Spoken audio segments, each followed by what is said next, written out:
Well, hello, everybody. Good morning and welcome in. Glad you're with us here. It is a Wednesday, I believe, here on Longshore McKnight. Yep, looking at the calendar, we're already at midweek. Champions Dinner is over and done with. Barry, haven't heard anything at this early hour about how that went. I know you're at the edge of your seat wanting to know, but Par 3 contest round 1 begins tomorrow. It's a big week.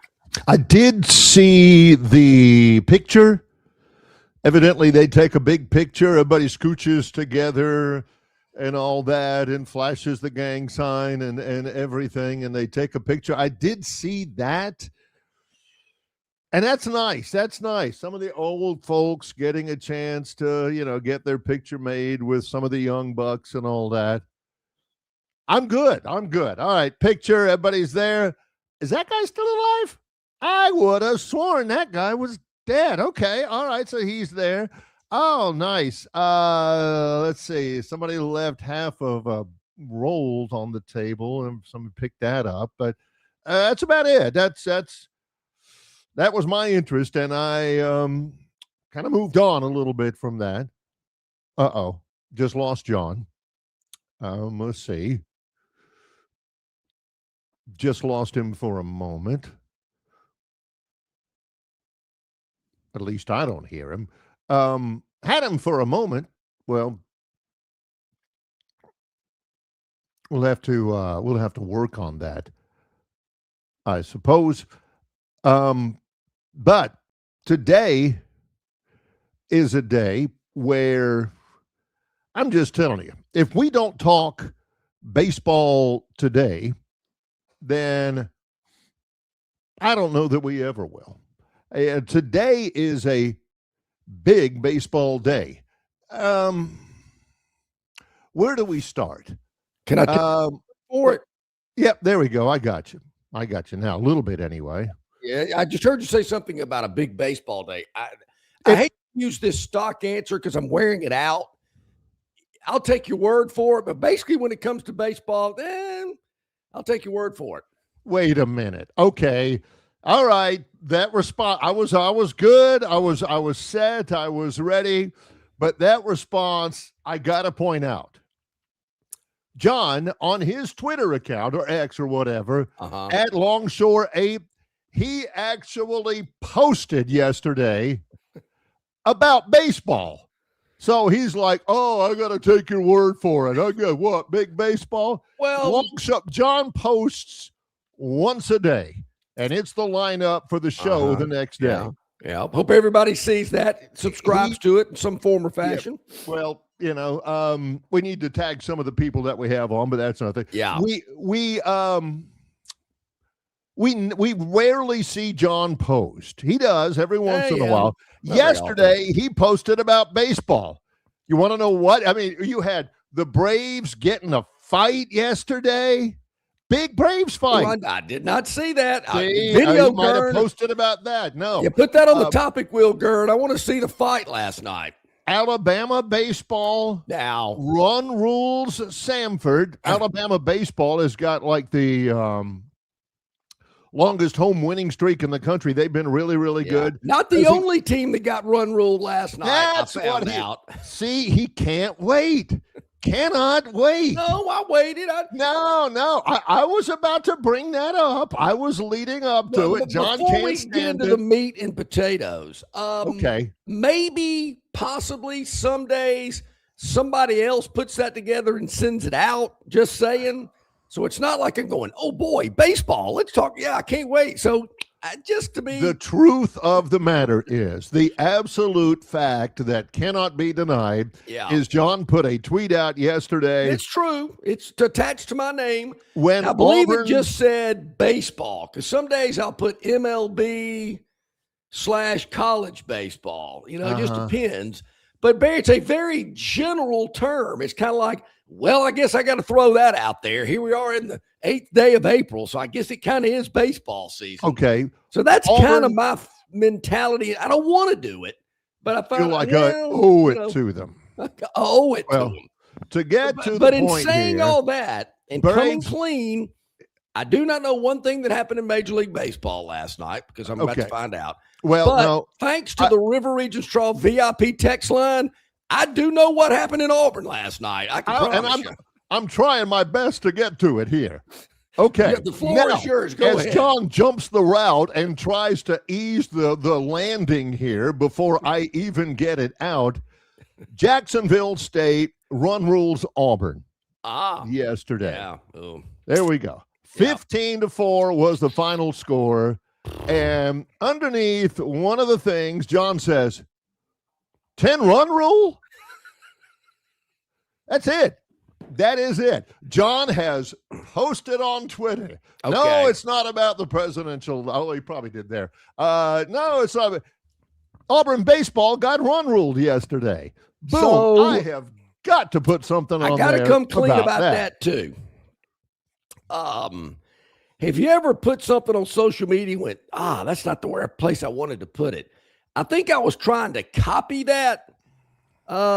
Paste it or something, and then I went, I think I just sent that out. I mean, he meant to text it to his buddies. Is what it was. He ended up tweeting it. Reply to the River Region Straw VIP text line people that had sent me this information, and my response was 10-run rule ! And when I did it, I hit it. I went, I think I just sent that out for the whole world to see.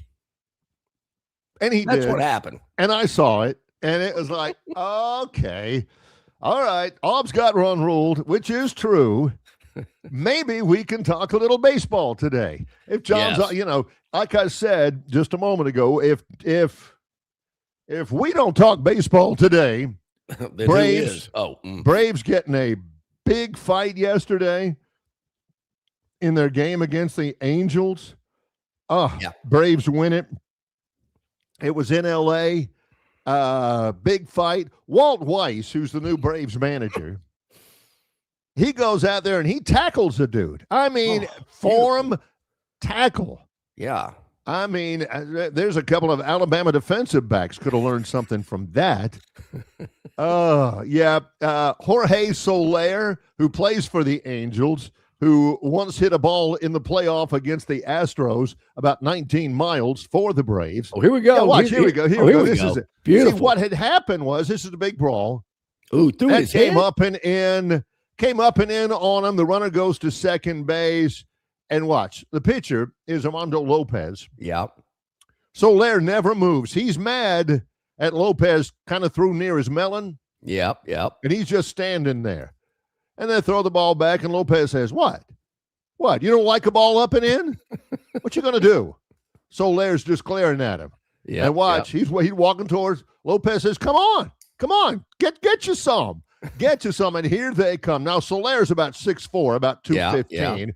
Lopez ain't small either. And there goes Walt Weiss. He's in there looking like, Rolando McClain. Uh-huh. He says, get you some in Spanish. Well, take your glove off, man. Why you got the glove still on? No, because the impulse there is to throw the glove at him, and you don't want to do that. And I thought, here we go. The Aubs get run ruled, and there's a fight in the Braves game. This is great. John, we may have to get on the air early. Man, I got to get off Golf Channel. I got to broaden my horizons. Yeah, Jesse Smothers. Oh man, so those are two teams that don't face each other very often. So where's the bad blood coming from? He threw up and in. Ball got away, threw to the second baseman. Runner takes second base, no big deal. And nothing happened. I mean, Soler's glaring at him because he threw up and in. And the pitcher looking at, what? Can we go ahead and play? And he starts walking towards him out. He says, Come on, big boy. You feeling spotted? You feeling salty? Let's go. Well, I'm sorry I missed that. I missed that. That was tough. A baseball fight is usually a legit fight. The dumbest fights in the world are football fights. Yeah. The safest place to be in the world is at the bottom of a pile in a football fight. Because nothing happens. The only thing is if it's rainy and you get your face pushed in the mud, you might drown or something. But that's not good. Baseball fights, I mean, you got guys throwing haymakers. I mean, they're not really serious because they ain't swinging bats at anybody, usually. So I was glad that the Braves that they did that, because otherwise John would be going through the intricacies left and right of how Jacksonville State run rules Auburn yesterday, which I'm sure he's ready to do. Well, I thought, Barry, in the first inning, they got off to that good start with that 2-run homer. I thought that really kind of set the tone. Now, well, Barry, I will say this. This is some interesting information. Our man, Range Pro and Kenny from River Region Straw coached a young man for Jacksonville State that went yard multiple times or just once last night from Montgomery at Trinity. I played ball at Trinity here in Montgomery, Grayson Ash. And that young man probably would not be the baseball player he is today if he did not get the coaching from Range Pro and Straw Boy. See, I've done a game with him before. He's a good player. Yeah. I like him. And I got to come clean, Barry. I didn't know Alabama was playing Sanford or Auburn was playing Jack State, but I did find out it was the 18th straight victory at the Joe. What's the Joe? That's where Alabama plays. Oh, yeah. And there again, to my operatives in the field, I appreciate it. I did not get an update till it was like 8 to something or whatever. They were on the verge of getting run ruled, but yeah. You know, here's the way I look at it. It's got to be tough to be an Auburn fan these days. I get it. I understand. I was at Alabama during the mid-'80s during Ray Perkins. But when you roll Toomer's Corner and you're all excited and giddy and happy about that incredible NIT championship, right? And then 2 days later, you get run ruled by some small school in your own state. Yeah. That's tough. Yeah. It's tough. Now, I remember back on that Wednesday in late February when we had that spirited conversation, John and I, about Alabama getting run ruled on the road at Southern Miss.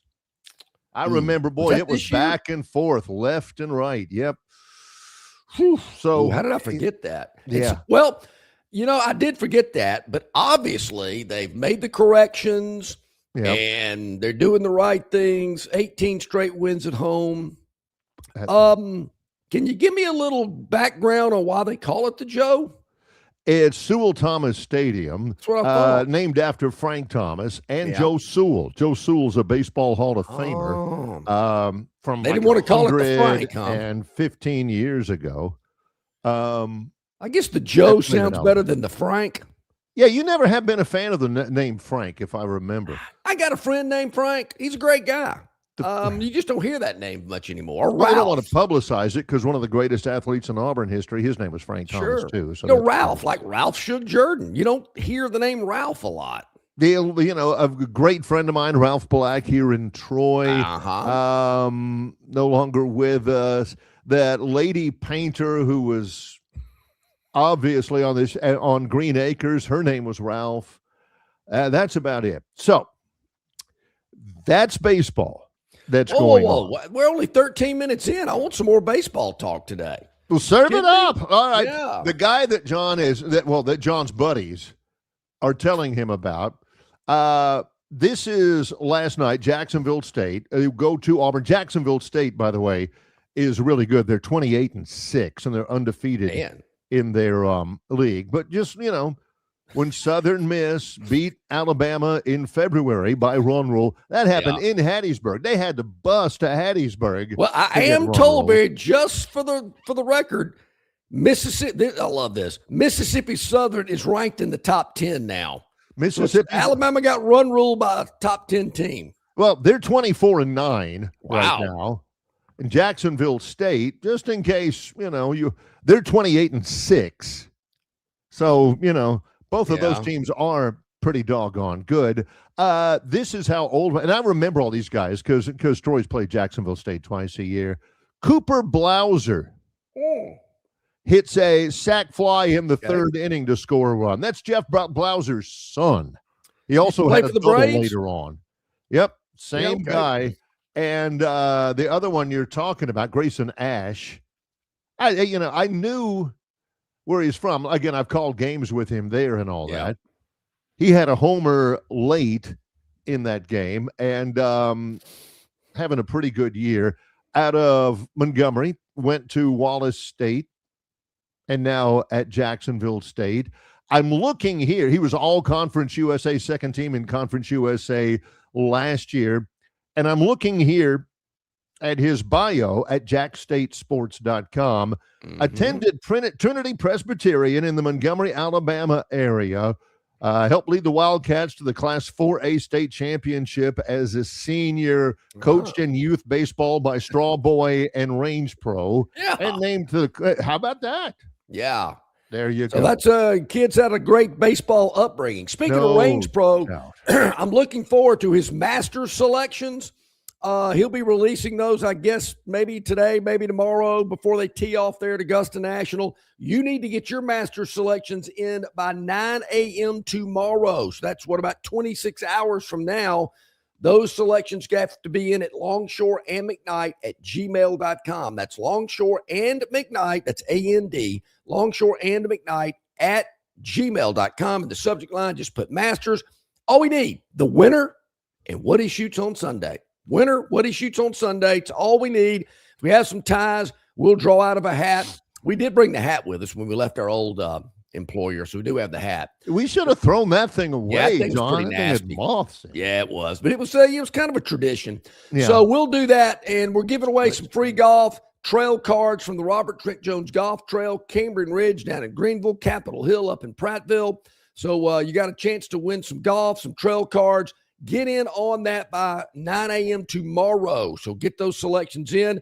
I'm still kind of noodling around. I got some guys that I'm looking at seriously. I'm going to really dig deep in it after we get off the air, because Lindsey Bonner at CBS 8 texted me and said, I need your Masters pick for our segment tonight. So I went, I better get going. So I will actually release it on TV tonight, and then I'll re-release it here tomorrow morning on the show. How about that? Okay, that sounds good.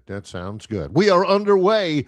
It is the Wednesday show, and yes, we do have Brian Matthews on with us today. We also have CJ Duncan from Yellowhammer News joining us as well, and a lot of your chats and stuff. There are plenty of those up here. It's Longshore and McKnight in association with Yellowhammer News, presented by Bud Light. Hey, you want your property looking its very best this spring and summer, and River Region Straw has premium long needle pine straw to make that property pop. You're not buying sticks, stems, or pine cones. You're buying premium long needle pine straw from River Region Straw. Kenny and his staff have access to the best pine straw in the region, full of color that will last all season long. And now River Region Straw has a fourth location in Chelsea on Highway 280 to go along with their locations here in Montgomery, Prattville, and Auburn. No order is too big or too small, from a few bales to an 18-wheeler trailer load.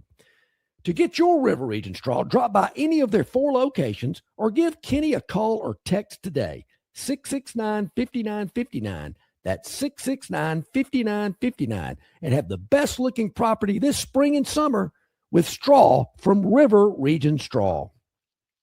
Phoenix Physical Therapy is ready to help patients recover, recharge, and rise. They develop a customized therapy plan for each patient to get them back to enjoying their favorite activities. Their experienced team is committed to providing exceptional care in a professional environment.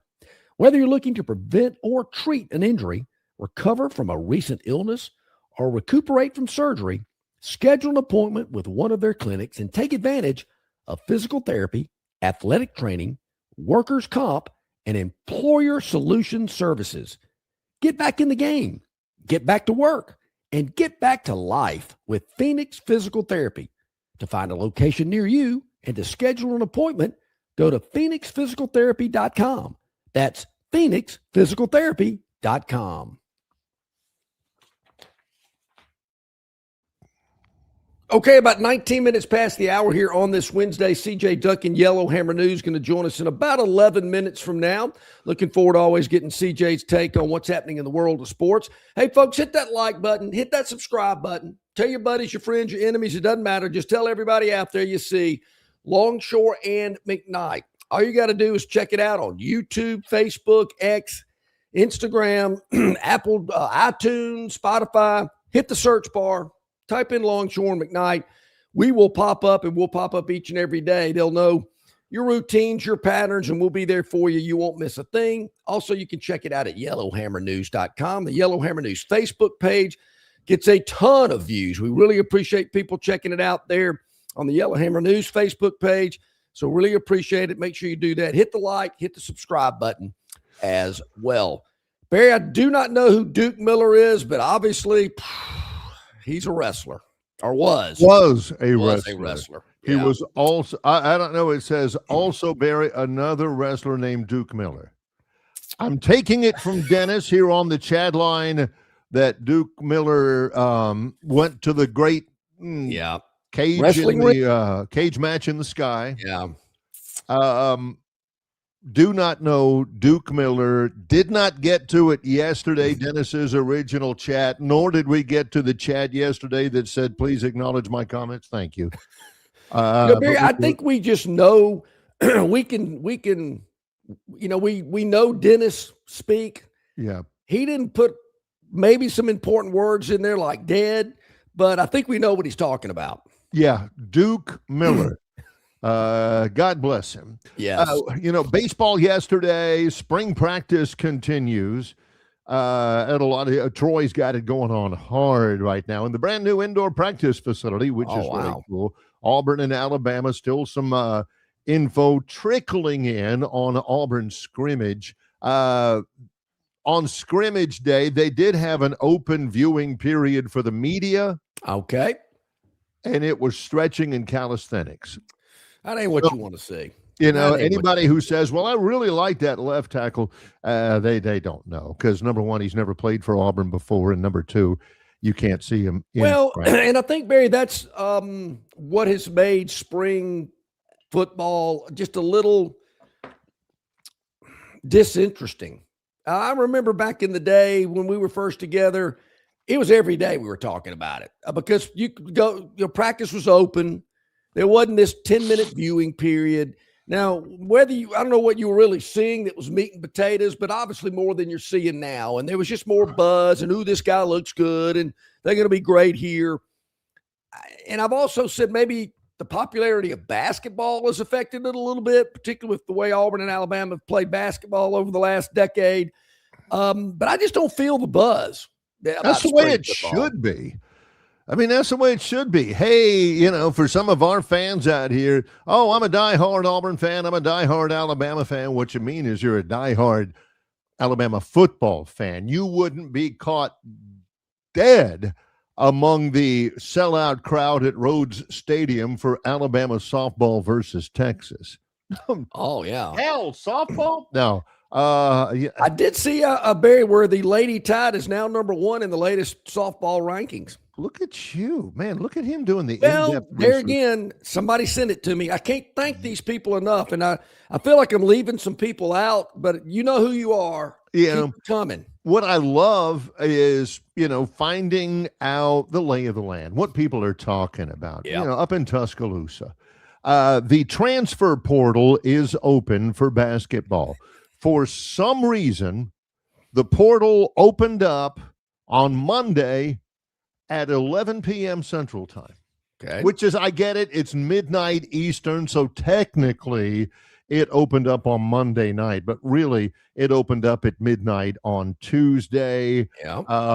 The portal closes on the 21st, a little bit less than 2 weeks away, which is about right. You can, and the portal doesn't mean you have to sign by the 21st. That means that's the last time you can put your name in. Yep. Visit period goes until the 30th. So you've got all that. And you don't really know until it all is over with what you got coming up in the year. So it's kind of a tense period.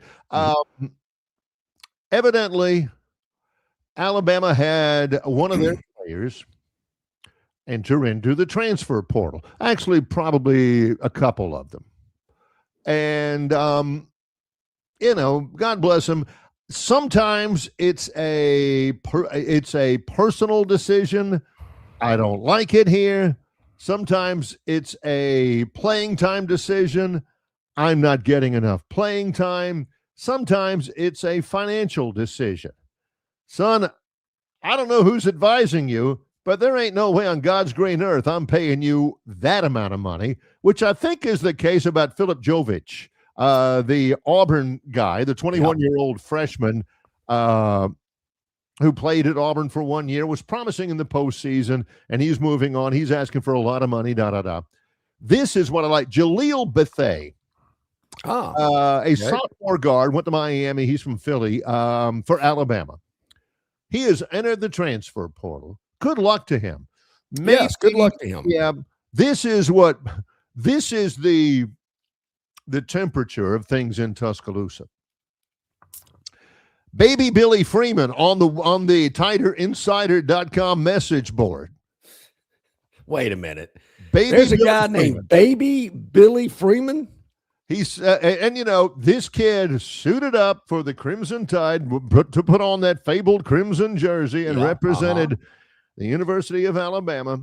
Baby Billy Freeman, when you heard news that Jaleel Freeman's entering the transfer portal, I'm really going to miss Bethea being an out-of-control black hole on offense while routinely being lost on defense.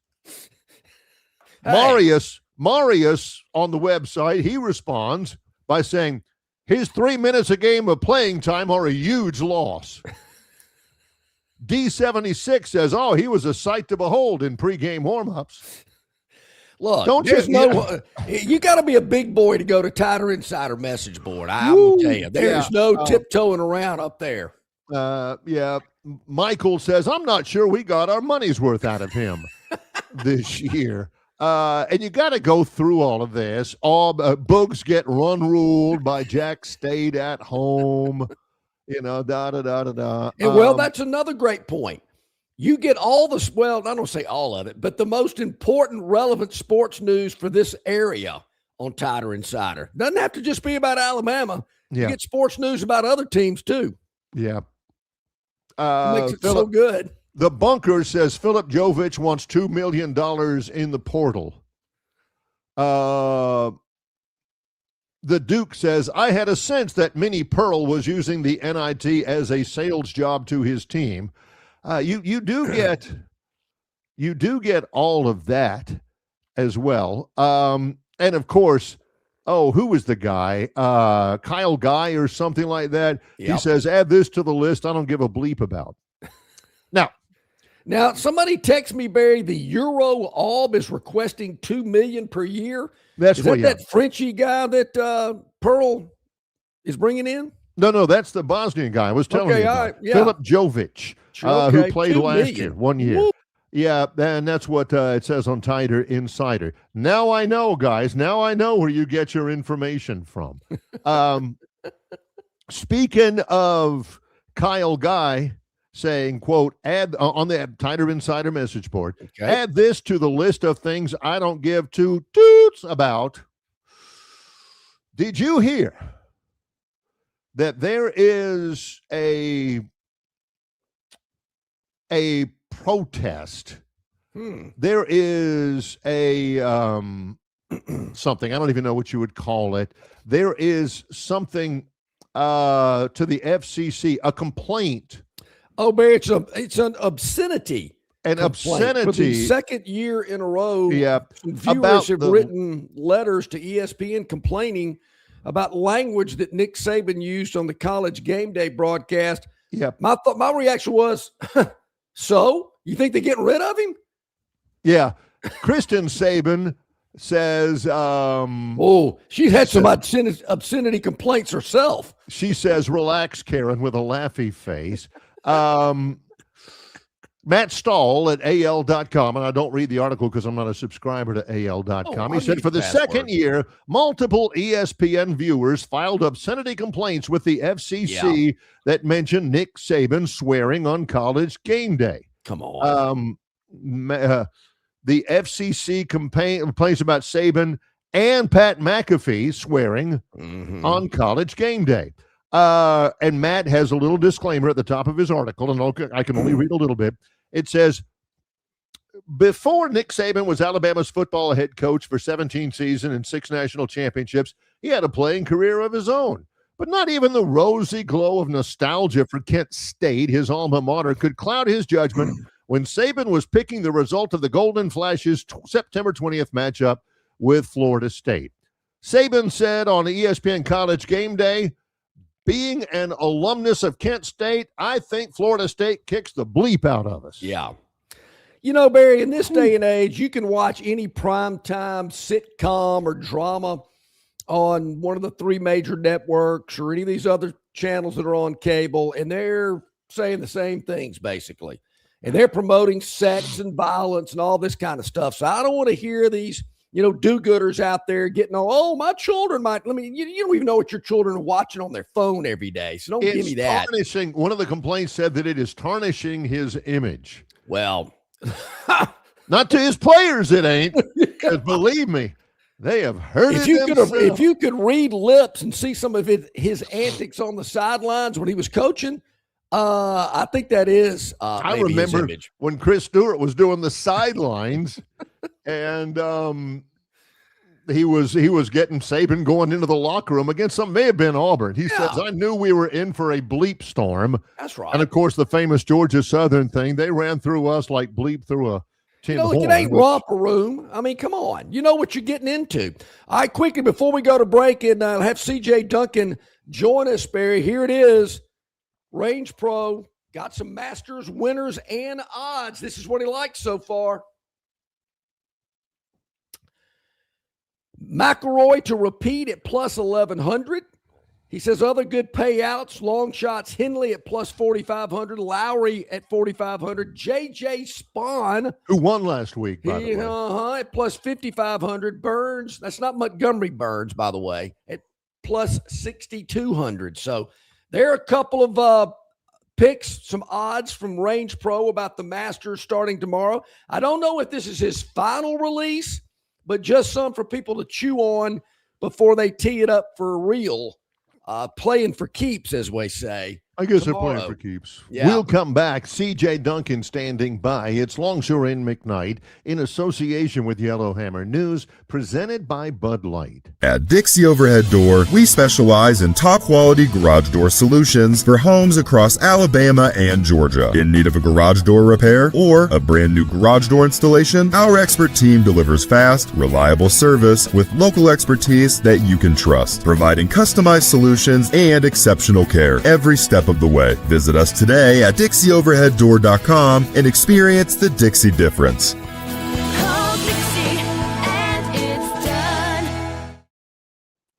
In sports, if you think joy only happens after you win, think again.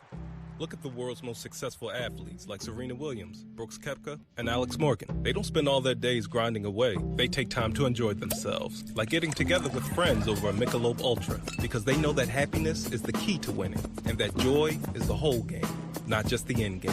Michelob Ultra. 95 calories, 2.6 grams of carbs. It's only worth it if you enjoy it. Enjoy responsibly. AB Michelob Ultra Light Beer, St. Louis, Missouri. Prattville Carpet is the most trusted name in flooring in the River region.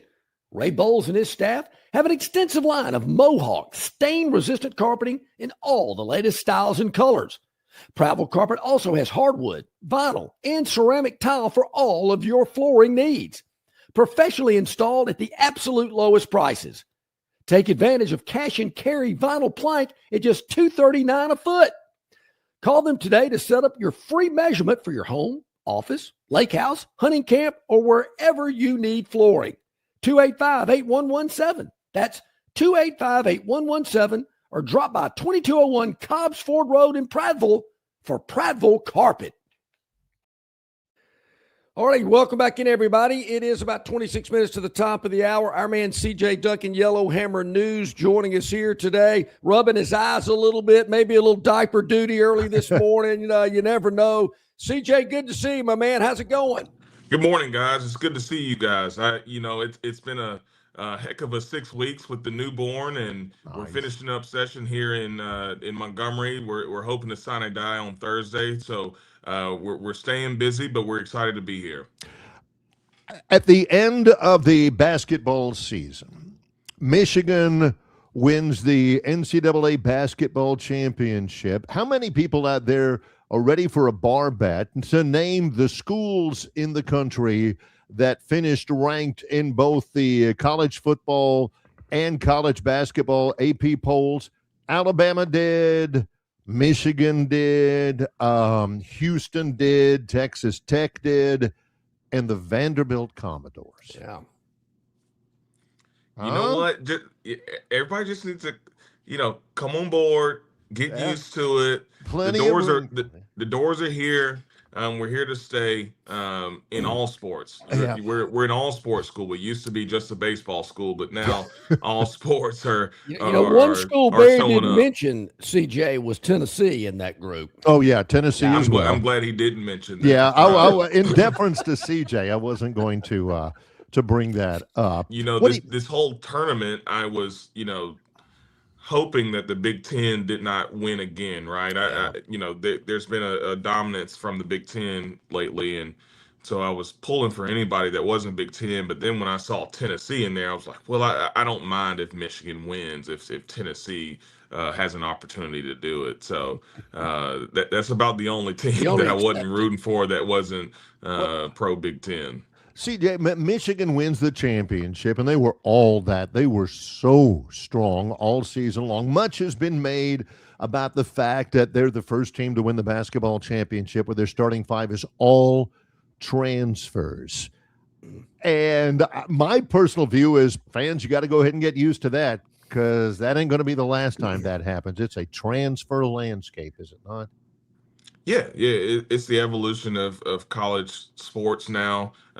They just caught on to it before the rest of us did, and did a really good job. And to me, I've always thought, when it comes to March Madness and college basketball, the older team wins, right? And this team has older guys. Even if they are sophomores, they don't have freshmen out there trying to, pull off the impossible like a John Calipari would normally do historically. But the older team wins. And so it did not surprise me that Michigan and UConn were right there at the end, because maturity wins when you have these kind of one game situations, and most of the games come down to how you execute right there at the end.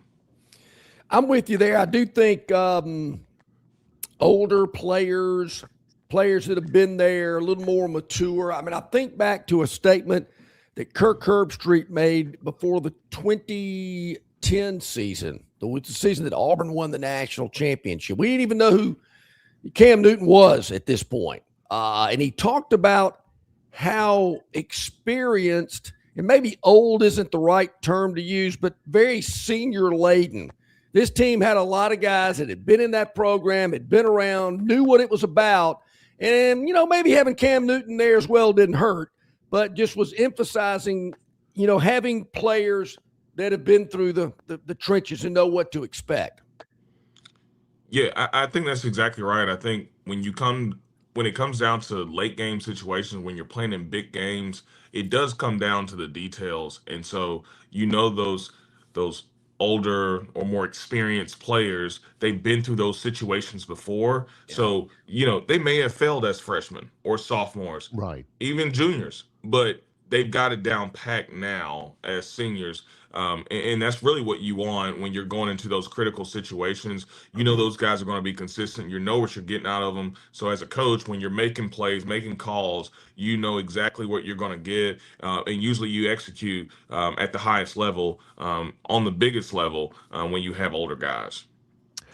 The topic we were talking about just before you got up here, I'm having a hard time wrapping my head around the concept with the FCC complaints, evidently, about Nick Saban on College game day using profanity. Profanity? You spent a lot of time on the practice fields at many different levels. Does that shock you that some coaches would resort to that? Have you ever experienced that before in your career, CJ? I haven't experienced a coach who hadn't used profanity, so I'm confused on the question. He's a ball coach. What do they want from him? I mean, listen, that's just how we communicate. And honestly, if he isn't cussing at me, I probably am not. He probably doesn't care about me or doesn't think I'm going to be anything at some point at this university. But no, listen. Nick Saban is an incredible man. We've got to. I don't want to go on a rant here, but I think no, go right this ahead. is a perfect spot. Culturally in our country, I think we tend to get a little bit self-righteous, but we've got to take a step back. One, look at ourselves in the mirror, but also understand what this man has done. He has led so many men, and a lot of men from bad situations, single mother households or this or that, or having to take care of their own siblings, or whatever it may be, and this man has taken people out of their situations and made their situations better. He has changed the trajectory of their lives. And so if we're going to, get on top of him about a couple words here and there, I think that's super unfair. And we've got to take accountability with ourselves first before we, try to jump on a guy who has done so much for not just himself, his family, but he's been a father figure for a lot of guys. And, just as a point of reference, there have been 0 FCC complaints about the millions he and Miss Terry have raised for Nick's kids. True. Right. That has gone over well. Sometimes you get lost. Maybe CJ, Coach Saban should rethink about making comments that they play on the video board after Vanderbilt beat Alabama in football in Nashville, and he says there's no big deal playing there. Maybe that's what he needs to work on. That's about the only thing. Other than that, I think he's kind of aced the test when it comes to coaching and also broadcasting or being a TV personality. He does a pretty good job at that as well. Even him and Deion Sanders on I guess that's what the Alpha commercials. They do a pretty good job. Aflac, excuse me. Yeah, Aflac. So, yes, you can tell I'm in Montgomery dealing with politics. I said Alpha. So yeah. How's everything going during the session? Now that you bring it up, and everything going good? Yeah, you know what, we're doing good. We had a pretty crazy week last week, but we're hopefully sine dying here on Thursday. But of course, I'm representing Spire Gas, and we're making sure all things are in order and that we don't get pulled into anything we don't need to get pulled into, and doing our jobs as best as we could, but as best as we can, excuse me. But it's been good. I'm a Spire customer, and my bill, very happy with it. I got it the other day. Well, wow, my gas bill's not very high. This is pretty nice. Yeah, we're here for our ratepayers. That's what we're here for. I love it. Question here, whether you think this is a good idea or not. It's largely a given that Fernando Mendoza is going to be the number 1 draft pick in the upcoming NFL draft. I think it's at the end of the month, by the Raiders. And he has told everybody that he's not going to be attending the draft. He's not one of those guys that you're going to see with his face all over the place. Ooh, the reaction from Fernando Mendoza about this or that. He's not even going to it. I say, good for him. I don't think there's any... Personally, for him, there's no real reason to do it, right, CJ? You know what, Barry? I may defer on. I guess it just depends on the guy. It's and how long and how important those moments are to you. I grew up watching the draft, and I think about all the guys that crossed that stage and got the hug from the commissioner, and for me, if I'm a green room guy, right, I would definitely take the opportunity to be there with my immediate family. I would definitely do that. Yeah. But if you're second round, third round, fourth, do it at home, invite more people, make a day out of it. That's fine. But if you're a green room guy, I want that hug. To me, there's just a lot to it. I feel like it's nostalgia, if you're a guy that's grown up watching the draft, and a lot of the guys that you looked up to, they did the same thing. So for me, I think I would have wanted that hug from the commissioner, put my hat on, whether you get boos or cheers, that it's worth the moment, and it's worth the pictures. I'm with you, CJ. I've thought about it as well. I've, put myself in their shoes going, wow, what would I do if my name got called and I'm walking up on the stage? If I knew I was going to be one of the top picks and go up there and sit in the green room, I'd go down here to the locker room and have George Wilder doll me up. I'd have the best looking suit on. Man, I'd be looking great. Man, all the accessories, that kind of stuff.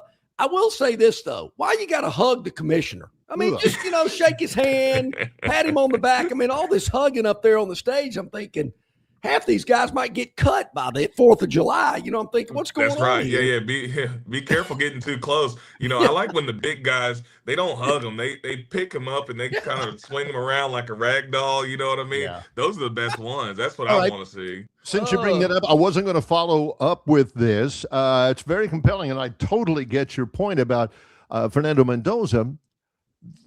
I think it was a couple of days ago, maybe it was yesterday, Diego Pavia, who had an agent in college, he says that he's going through the draft process and he's not hiring an agent, to negotiate his NFL contract. CJ, he says he doesn't like the idea of somebody getting 5% or 10% of his money. I don't think he realizes that guy could probably make him a lot of money. What's your stance there on Pavia? Yeah, you know what? Diego has put us in a lot of tough positions, but I'm a loyal guy, so over a cliff. If he says that that's what he needs to do and what's best for him and his family, then we're going to support him. And at the end of the day, he may be right, as far as his situation. I mean, if he's a late round guy, he's going to be late round either way. I don't think a agent's going to change what team he goes to or if he gets drafted in the 6th or 5th round anyway. So from that perspective, I kind of understand it. But if I was, kind of a tweener from the 3rd to the 2nd or 2nd to the 1st, I think the agents do move the needle on something like that. Yeah. I don't know if I'd want to be going in by myself either. Maybe here, babe, we might have found the answer to why he is not attending the draft. I did not realize the draft is in Pittsburgh. Who wants to go to Pittsburgh? I mean, if the draft's in Vegas or South Beach, cancel out or something, New Orleans or somewhere, but I ain't going to Pittsburgh for much of anything. Listen, Roger Goodell said the best draft was in Nashville, Tennessee. Yeah. And I don't understand why we don't just run that back. I think that was it's a win-win for all parties involved. But I do think they need to go back to Nashville at some point. Mm-hmm. Final question, CJ Duncan. What should fans be taking away right now from the trickle of news that's coming out from college football spring practice? Take it with a grain of salt. I think that a lot of teams are positioning right now. So there is fake news that is getting put out by teams in order to position themselves and to get certain players. But I do think that some of it is true, but most of it is positioning. So take it with a grain of salt. Enjoy the time we have. I enjoy just the commentary. I'm on the podcast and all this. I listen to Todd McShay and all these guys. Yeah. And I think Joel Klatt did something recently. I listen to all those things, and I enjoy it. Just hearing about these players and positive things about these players and what they could potentially be. And so the only thing I really truly listen to is from Fernando Mendoza at 1, and Jeremiah Love is going to be top 5. So those guys, I think you can truly count on. Everything else, I think, is just Jeremiah Love, I was hoping we could keep him quiet because I needed him to go to the Saints, but it doesn't look like the Saints are going to be there, or he's going to be there when the Saints pick at 8. No. If he gets past 4, I'd be shocked. Yeah, because people are talking too much about him. Yeah. Got to keep that quiet. I mean, we had a chance. Right. I did want to ask you one thing before we let you go. Nick Saban, we've talked a lot about him today. He was on Fox and Friends earlier this week. He was asked about the executive order, 5 years to play, 5 years to play 4, 1 transfer, all that type deal. But one of the commentators, I think it was Lawrence Jones, asked Coach Saban, well, what about coaches? They get to move around. Why can't the players? As a former college player, your thoughts about, well, coaches can move anytime they want to. Would you be in favor of just one transfer for the athlete?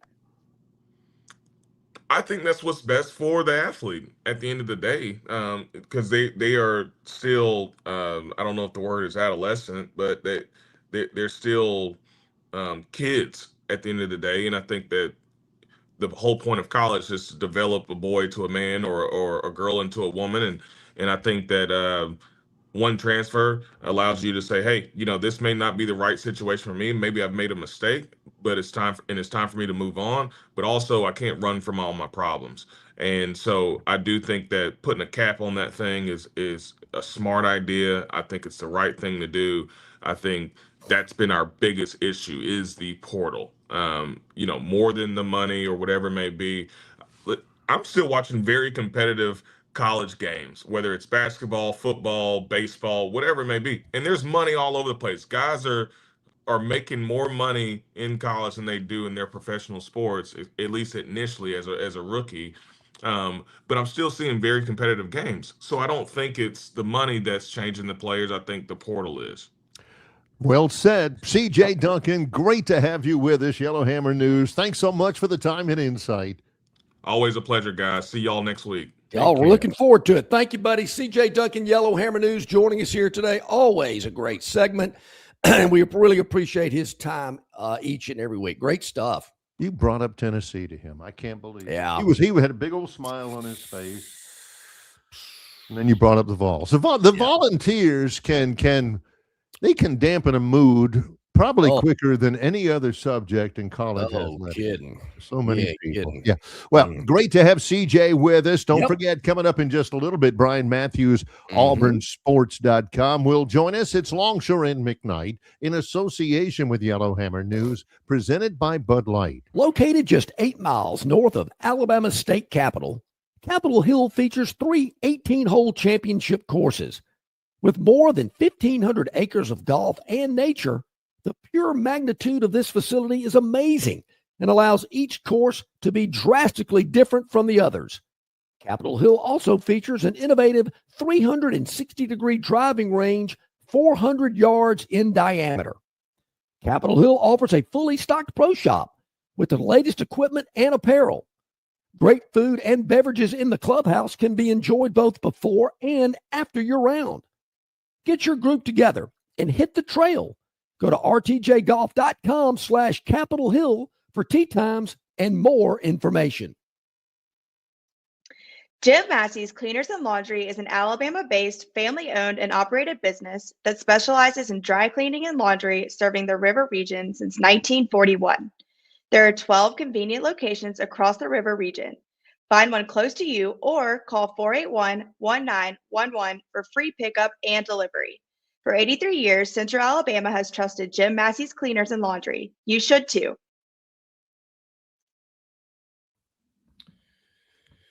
Okay, here we go. Back at it here on a Wednesday.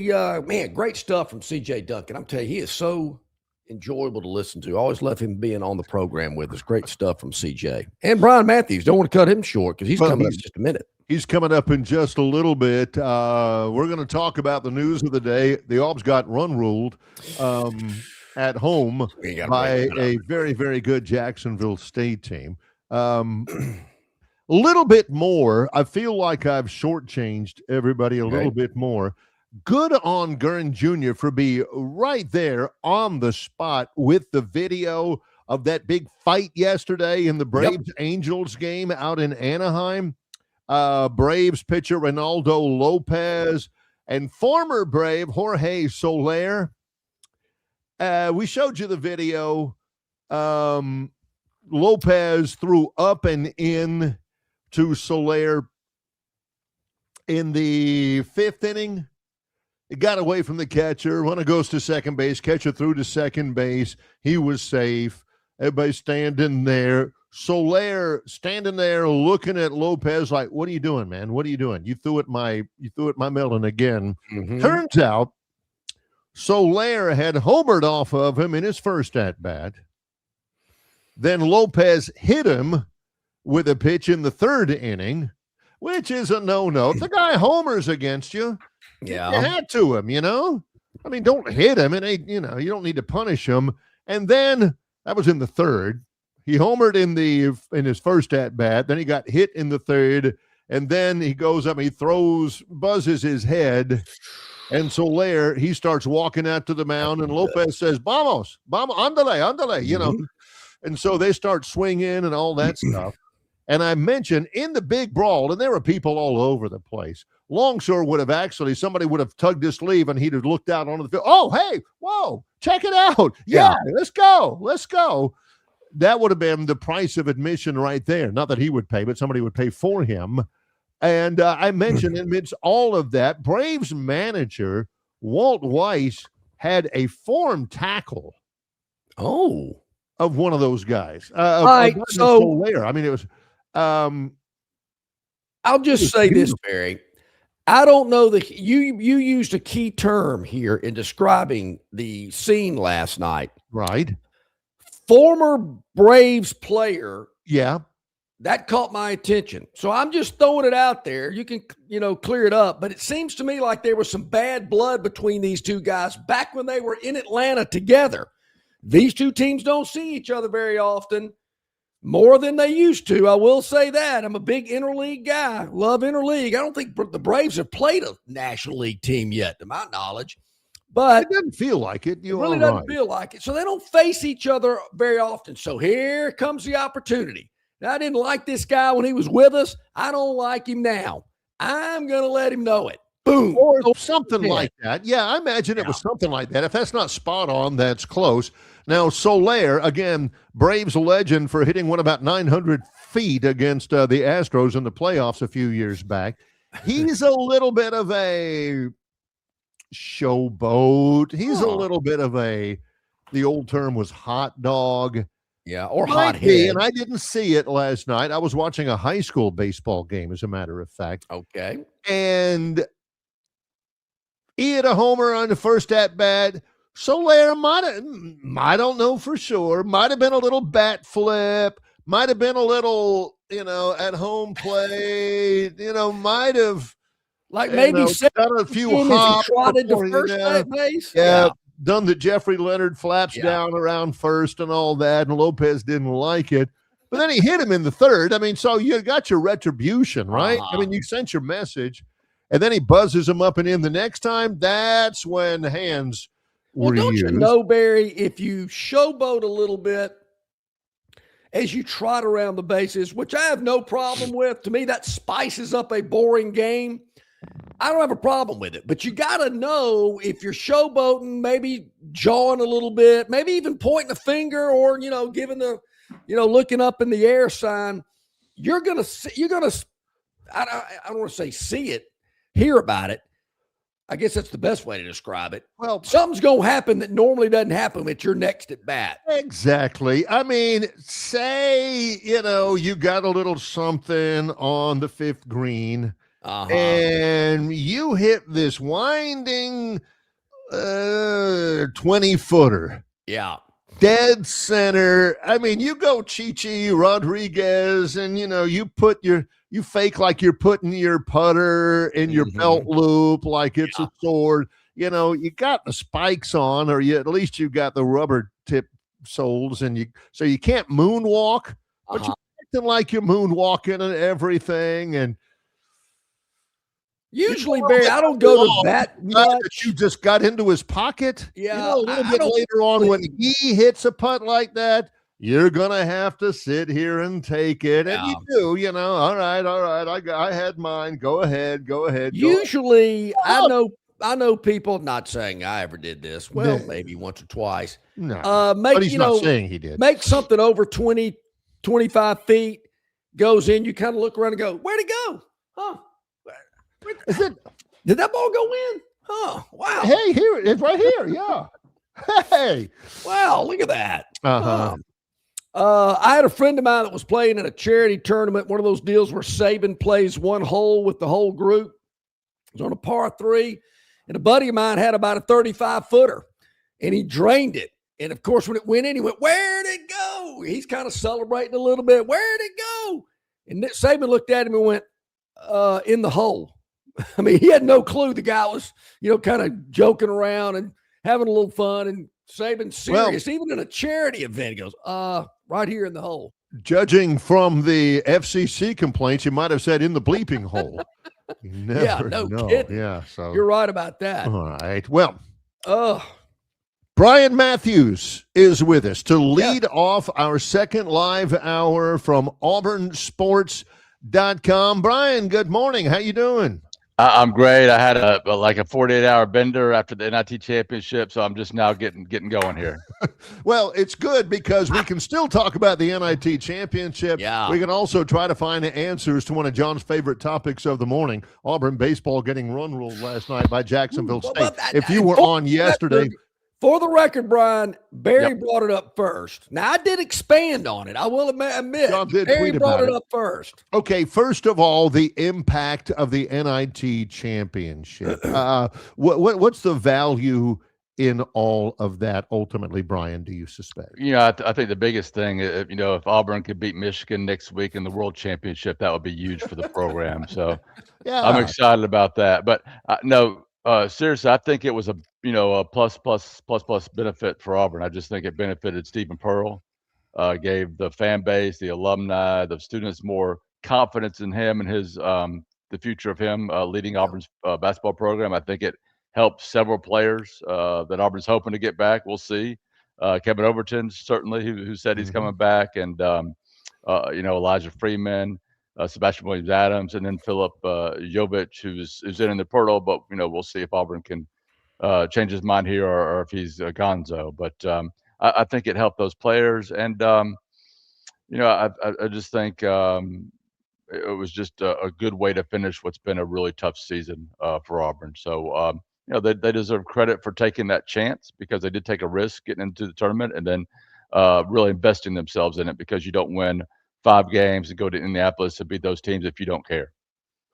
Is it some sort of, or at least with your viewers and subscribers and readers, is it some sort of a vindication for Auburn basketball fans to say, see, told you we should have been in the NCAA tournament?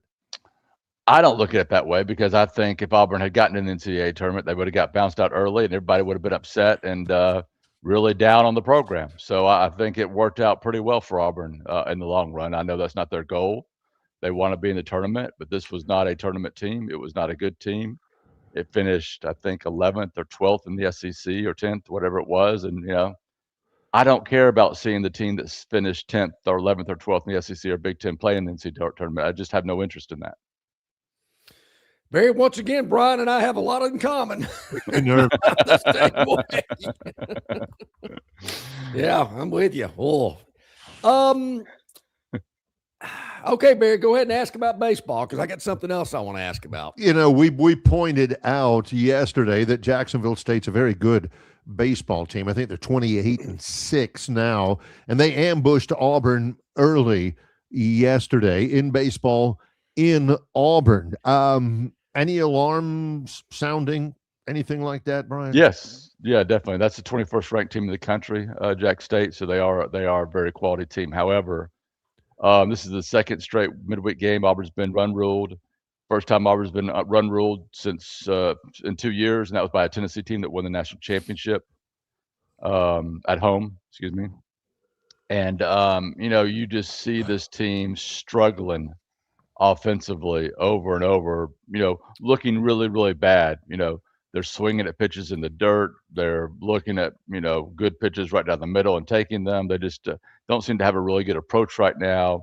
Lacking confidence at the plate, and just when you think they maybe turned the corner there, they've scored 20 runs in the Arkansas series, 1, 2, or 3. They have a game like they did last night. So I think it is worrisome that this Auburn lineup that returns some really good players, that's really, really talented, cannot take a step forward, cannot get over the hump, cannot be more consistent in their approach and scoring runs and hitting the ball. It's not like Jack State threw out one pitcher who shut down Auburn last night. I think they used 5 or 6 pitchers total, if I'm not mistaken. So, that was to me, that was on Auburn. They only had one inning where they had any hits at all, and that was it.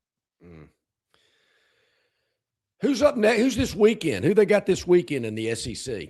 They have Kentucky coming in, and Kentucky is a similar team to Jack State, where they're going to, bunt, do different things offensively, run a lot. I think it was 3 straight bunt singles to open up the game for Kentucky and a squeeze in there. And that's just that's exactly what I mean for Jacksonville State. And that's exactly what Kentucky will do for against Auburn too. Auburn also had 4 errors. They struck out, I think, 14 times. So it's just overall a really, really bad performance by Auburn from top to bottom. All right, let's move to football. Their 9th practice yesterday. A day is a week from Saturday. Now, I think yesterday media was actually allowed to watch maybe 30 minutes of practice, Brian. With the information that you guys have and the synopsis and the rundown and everything, are there any prevailing thoughts about how spring practice is going so far? Are there any themes that are starting to develop about how things are looking under Alex Golesh? I think one theme has just been the toughness, the get after it you're seeing on both sides of the offensive defense, where you didn't see that on defense. I mean, on offense a year ago, you just saw it on defense. So I think that's one thing. I think you're seeing some younger guys that they brought back really step up. I think you're seeing that on the defensive line where Auburn needed help. You got to replace all 4 starters. Guys like Malik Autry, Darian Smith, who I just wrote about tonight, Jared Smith, who I wrote about yesterday. This morning, I wrote about Darian Smith, Deshaun Womack, the Ole Miss transfer. Dallas Walker got his eligibility back. Cody Sigler's been just an absolute stud there for Auburn. And Jordan Crawford's another young guy stepping up. So I feel like that area is an area that you're really concerned with having to replace 4 new starters. But I think it's played pretty well so far this spring up front on the defensive line. The rest of the defense is really talented and has a lot of guys coming back. So I think that's going to be a strength again. On the other side, I think the offensive line is still struggling to get consistency. They're playing a lot of different players at different positions. They've got all these new, 14 new guys coming in from the portal or from freshman signees. So it's still a little bit of a revolving door there until they figure things out. Brian, I have a question that I would like for you, or maybe someone that covers Auburn on a daily basis, to ask Coach Golesh. And I don't want this to come across as being smart alecky, but it might. Why not have a practice period that it has to do with the South's oldest continuous football rivalry? We have an Iron Bowl period. Some Dixieland Delight or Mountain Music or whatever they was playing. But when I heard that, and I told Barry, my first thought was, well, I hear so much about the South's oldest continuous football rivalry and the Georgia-Auburn series. There's so much history and tradition. Why not have a period focusing on Georgia? Why just Alabama? Well, and it's not really focused on Alabama as far as preparing for the game. It's more just preparing for that trip, right? And just getting that mindset of one of the best rivalries in the country, the Iron Bowl. So I don't think Georgia gets up to quite that level. I know it's a long-standing rivalry, important rivalry, but it's not the Iron Bowl. So I think that's part of it. And, I think that Alex Golesh recognizes that, and any Auburn coach in these sports should recognize that if you can't beat Alabama, it doesn't matter what else you do. You're not going to be beloved or accepted or have a long tenure at Auburn. So that's just part of the job here. So I think that's part of the reason. And then the other reason, putting Georgia aside, is just because Auburn has not played well enough against Alabama recently. The Tides had a huge advantage in those games, and Auburn needs to change that under Golesh, or it'll be the next man up. What is the thought pattern of John Cohen, the AD, after we saw Greg Byrne speak with, I think it was USA Today, about the future of the SEC football championship game? Byrne's phrase was, I think that ship has sailed. If the playoff is expanded, what does John Cohen think? I don't have that answer. I haven't asked him that. What do you think? I think that I'm in line with Burn on this. I do think conference championships games have moved along. When you have 16 SEC teams, 18 Big Ten teams, you don't have to have one champion decided, in December or whatever, late November. You can have 2 or 3 guys hosting up that championship, just like you do in basketball and other sports if there's a tie at the top, and just like the SEC was for the longest time until 1992, I believe. So I'm all for that. However, I think from the SEC perspective, you got to take that money and find a way to replace it. And by not expanding the playoffs, by not having play-in games, all the things that Sankey and those guys were talking about, you've really put yourself in a corner where other than making money, the SEC championship game does not help the conference when it comes to SEC bid. Playoff bids and such. Right. But it's still a big money maker. Although I feel like that money is going to dwindle over time. Like it's on the way out anyway. But I think he's right. I think the SEC's got to find a better solution to that, and scrap it, because it's really not doing the conference any good. And why go to 9 games if you're not going to expand the playoffs, if you're not going to have these play-in games or automatic bids? Greg Sankey has made a mess of this whole thing, in my opinion. If you're going to 9 games, you still got to play a top non-conference game. That's 10 really good games every year. You got to expand the playoff. I think it's coming, Brian. I don't know why in the world we're dragging our feet so dadgum much and can't make a decision on really anything. I don't know what's going on with college athletics. They can't make a decision with transfers, NILs, scheduling, playoff slots.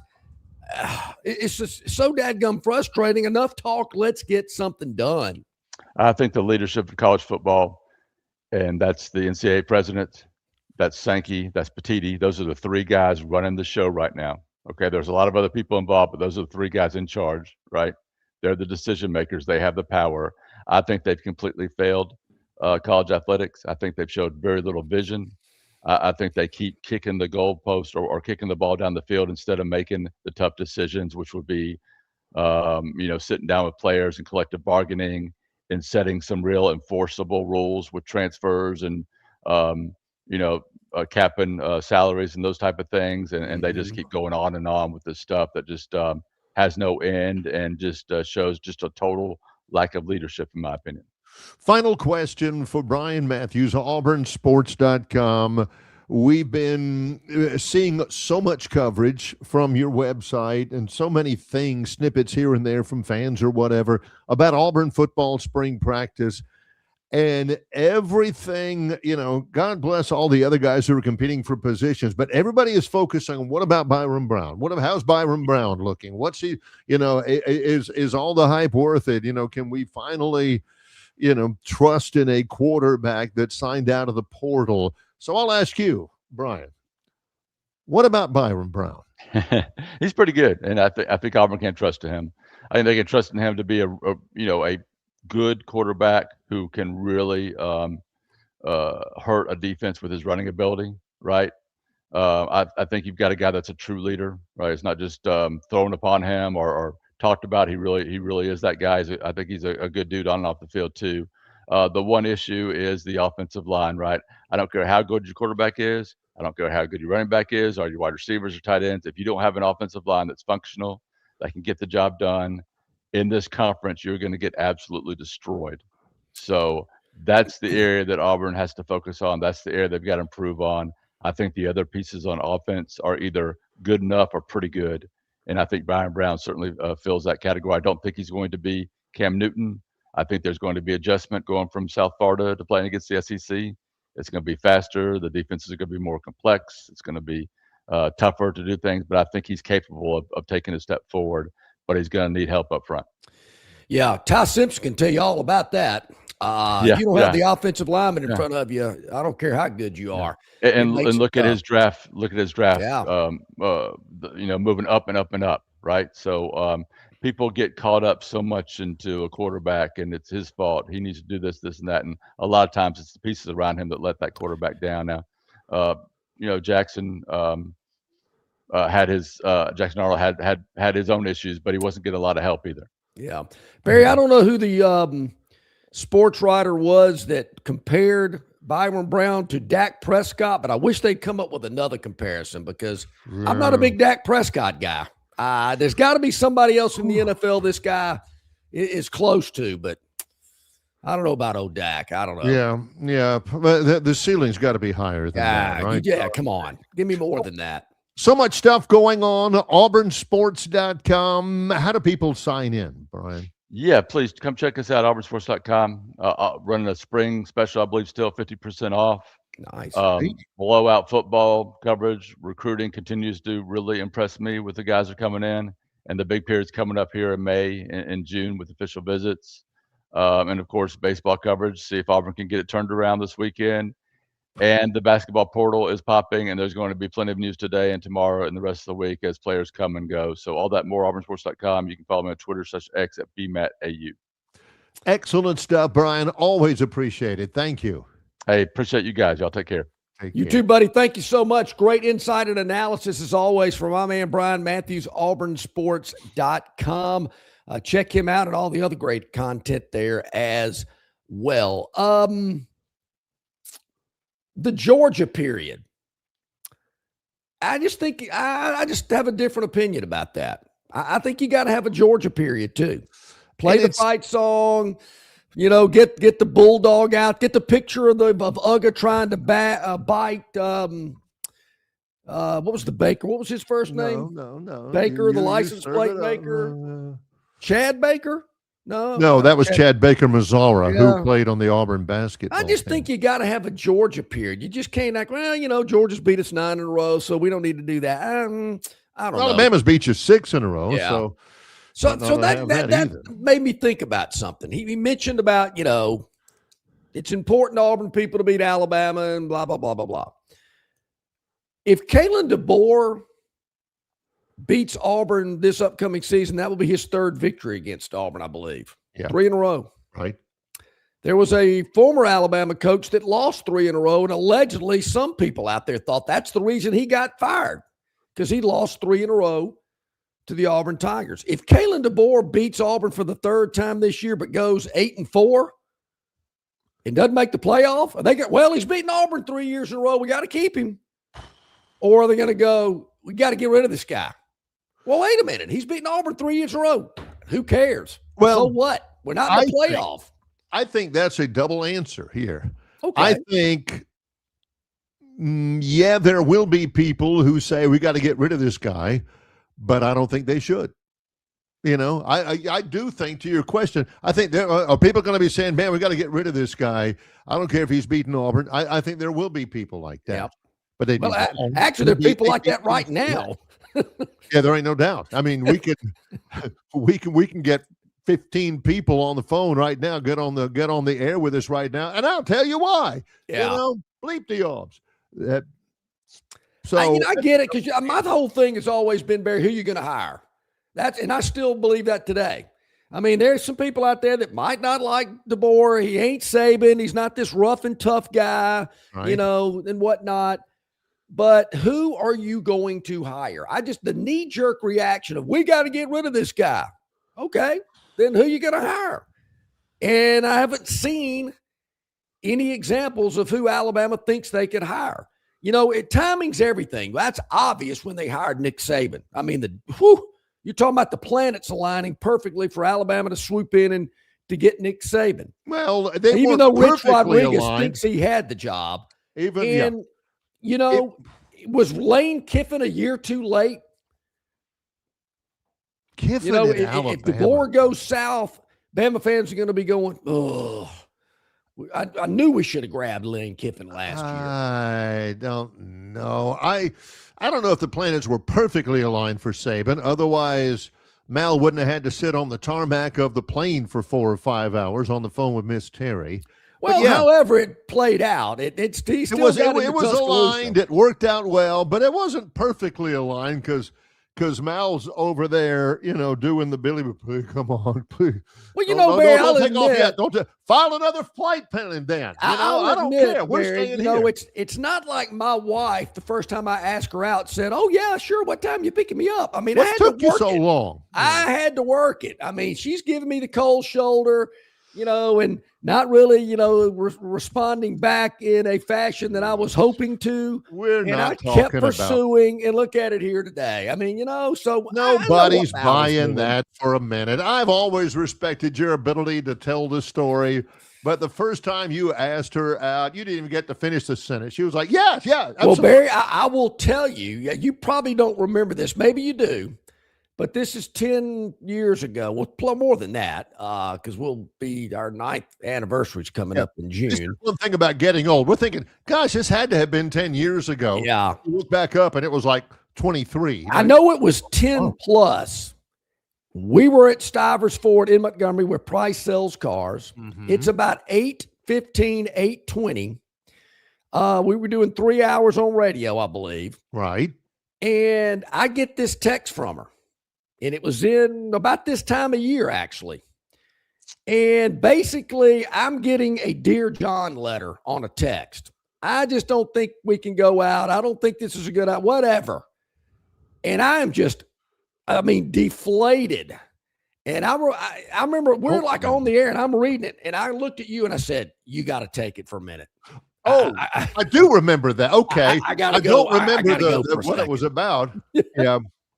So I texted her, or I actually remember. tried to call her. And later she claimed she was vacuuming. That's why she didn't answer the phone.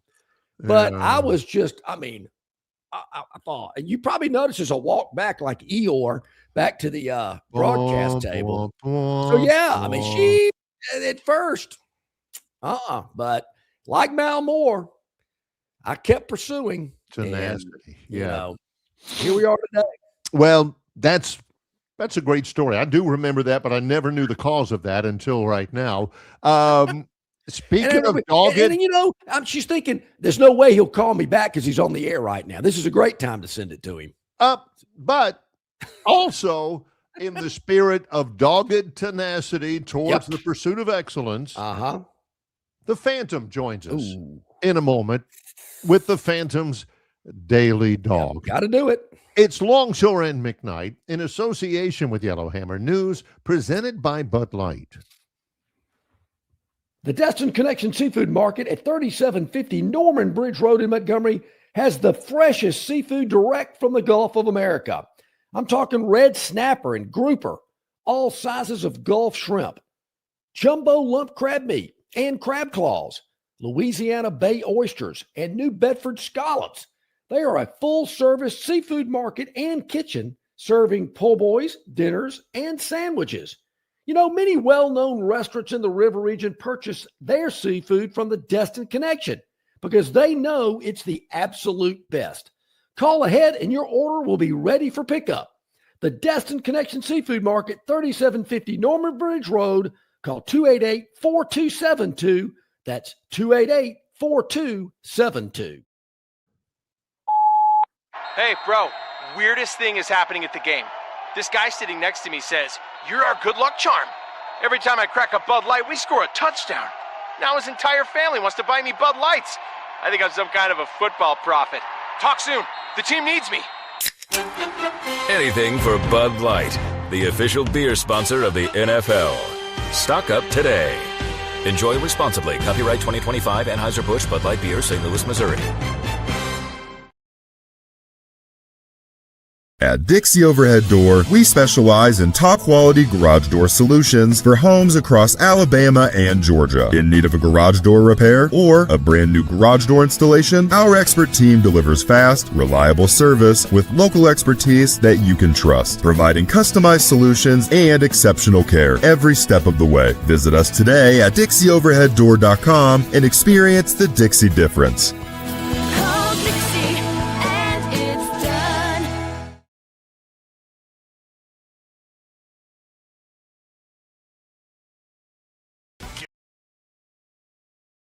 Get Truck Month deals on more than trucks at Stivers Ford of Montgomery. Explorers for 13 grand off. Broncos 12 grand off. Expeditions 10 grand off. And Bronco Sports 9 grand off. Stivers Ford, where price sells Fords. Ford Truck Month is bigger and better at Stivers Ford of Montgomery. Take advantage of 0% APR on Super Duties, Lightnings, and F-150s. F-150s, 18 grand off. Super Duties, 2 grand under invoice. And Lightning, 16 grand off. Stivers Ford, where price sells Fords.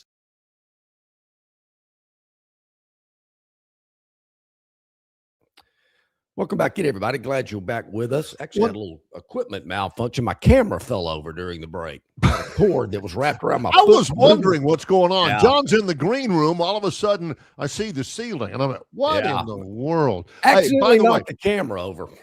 By the way, quick shout out. We our last little message from Stivers Ford. It is Truck Month. Yep. And I'll never forget, we talk about this briefly every once in a while. They've got the new Lightning, F-150 Lightnings out.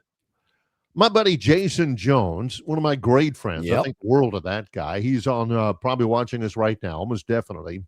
Was the one who took me for a ride in his brand new Stivers Ford F-150 Lightning. And I mean, we're going up and down the Elba Highway, and he's showing me what this does, and he showed me under the hood and all of that. It's really cool. That thing is sweet. If you're on Truck Month, got the F-150 Lightning. Today's Jason's birthday. Happy birthday, Jason Way Jones. to go, Jason. Appreciate the truck ride. It's awesome. He's a day after my wife's. My wife's was yesterday. Oh, there you go. Tried to shoot me down 11 years ago or so, I guess it was. Yeah. Still trying to All figure right, let's see. All right, here we go. Wondering what happened to him about John's commentary about, if Kalen DeBoer beats Auburn this year, the game is in Tuscaloosa on November the 28th. He would be 3-0 against Auburn. That's right. Bill Curry got shown that he didn't get fired. It was just basically them saying, "Look, here's the door, Bill, and here's your upcoming contract. You can take one or the other." And he ended up taking the door because it was more than he lost 3 in a row to Auburn. He lost 6 in a row. He had never beaten Auburn. 0-6.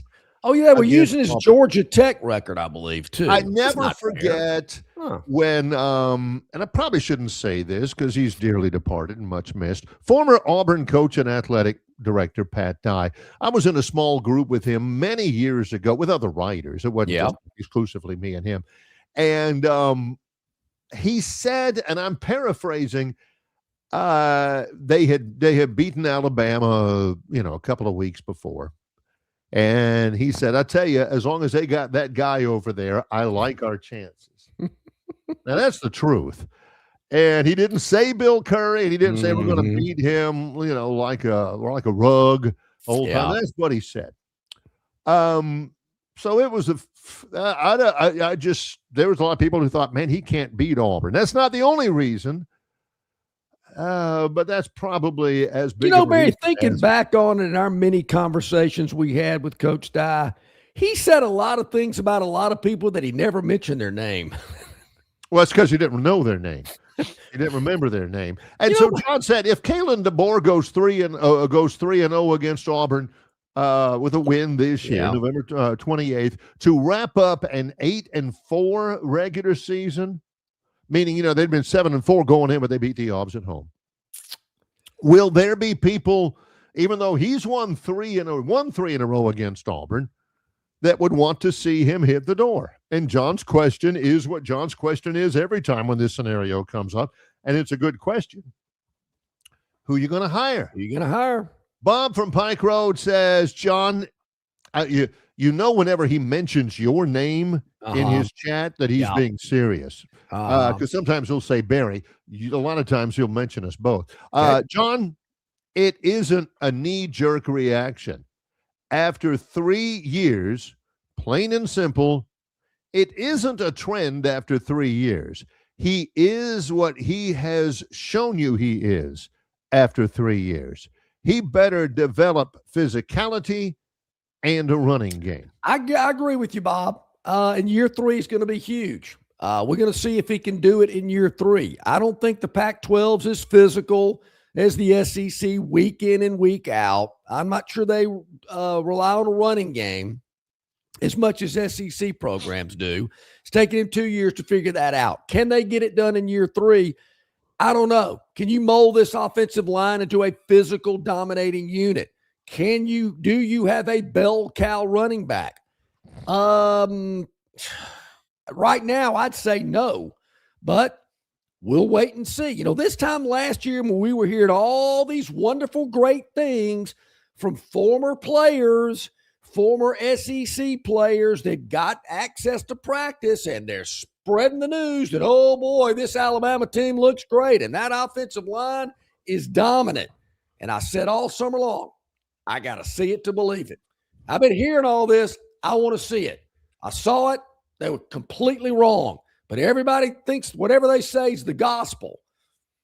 We'll see what's going on up there throughout the spring and summer. And this fall, Bob and everybody else, we'll see it. But all this talk right now, we don't know. But based on what we've seen over 2 seasons, I can't say my confidence is very high, but I'm going to give him a chance to prove me wrong. He's got an early chance.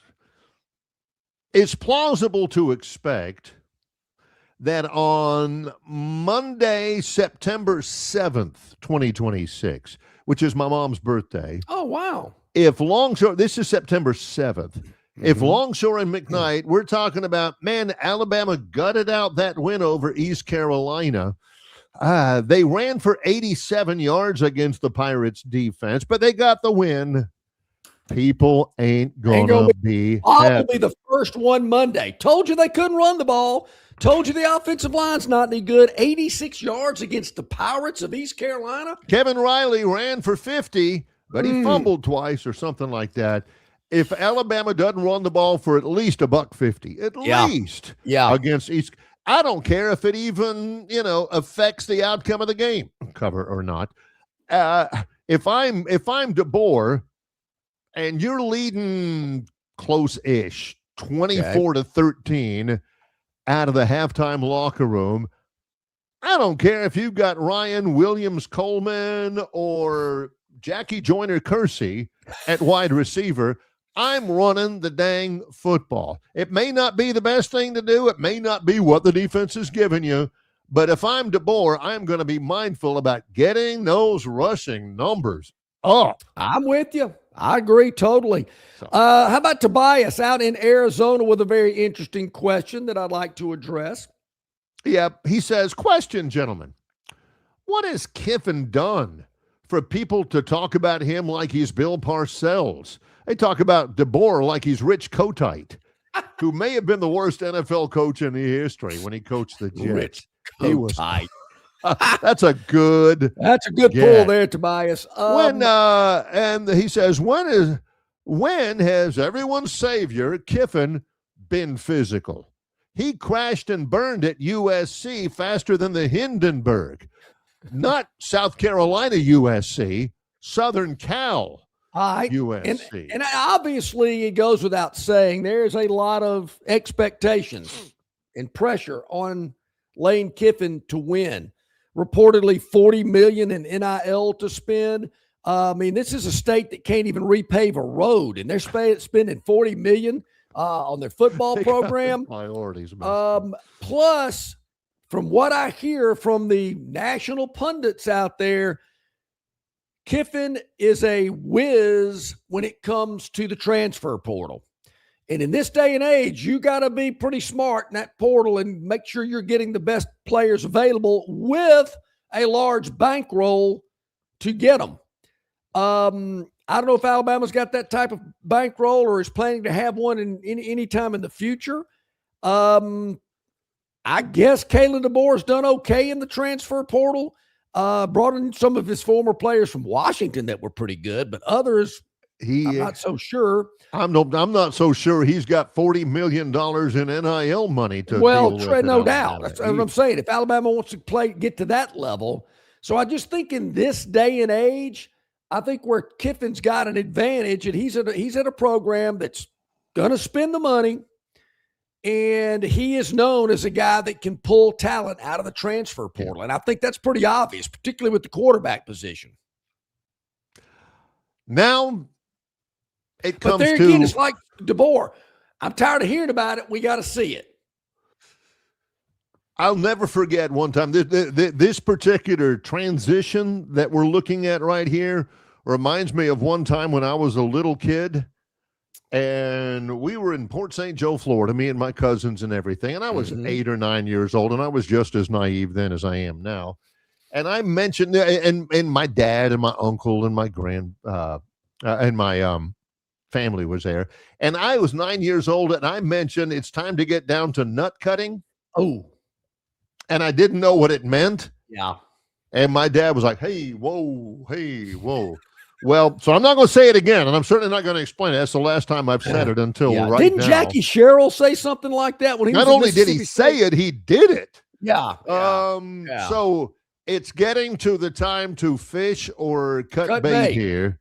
I've heard this one, Barry. Crap or get off the pot. He hasn't heard that one before. The Phantoms Daily Dog. Yeah. God, there was one other thing I wanted to get to before the Daily Dog. And this is a good transition because you were talking about when you were 9 years old. Yeah. Barry, do you remember when you were 12 years old, which was about 50 years ago? Yeah. It was this day 50 years ago, one of the greatest movies of all time was released. The Bad News Bears. Oh. Walter Matthau, Tatum O'Neal. Was it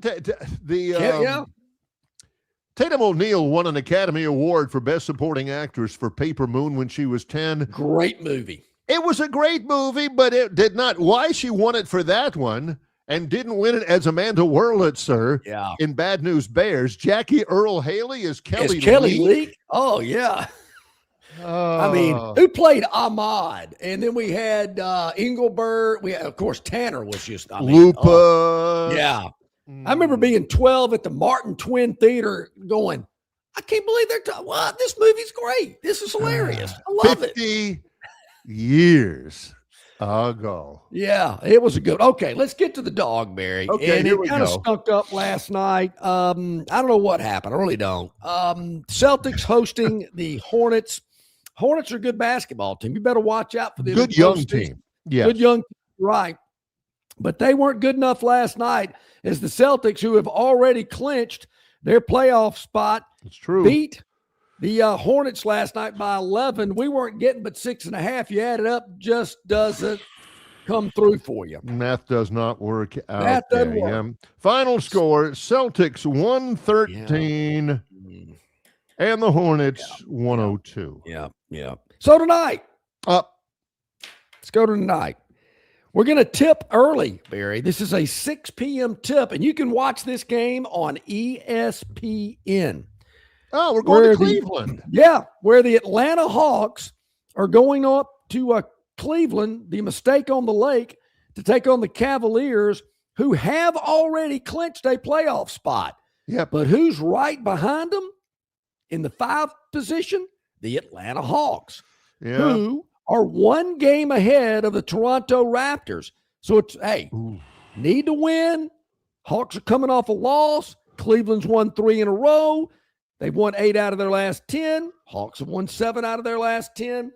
But they did lose their last outing. But tonight, going up against a Cleveland team that might, they're already in the playoffs. Yeah, this could be a preview of maybe a first-round matchup between the Hawks and the Cavaliers. It certainly could be. And when the Hawks get so good, I mean, you're talking about a team that's really moved up the ranks throughout the season. They're really playing well. They traded Trae Young, and I thought they're done, but no. Yeah, it's been a good move for them. It has. So they have not clinched a playoff spot yet. They've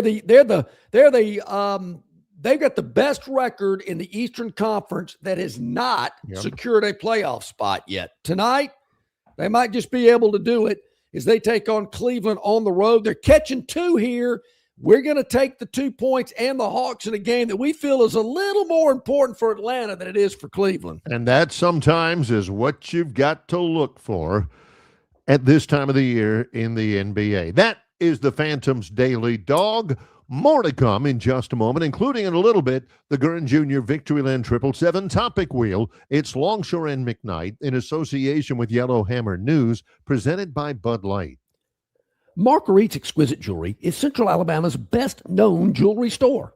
Their location at 8163 Vaughn Road in Peppertree is conveniently located adjacent to Chappie's Deli. At Marguerite's, they have every jewelry item imaginable because they make it. They really make it. From rings, necklaces, bracelets, earrings, and much, much more. Marguerite's can also repair, clean, and rework any jewelry item that you want to bring back to life.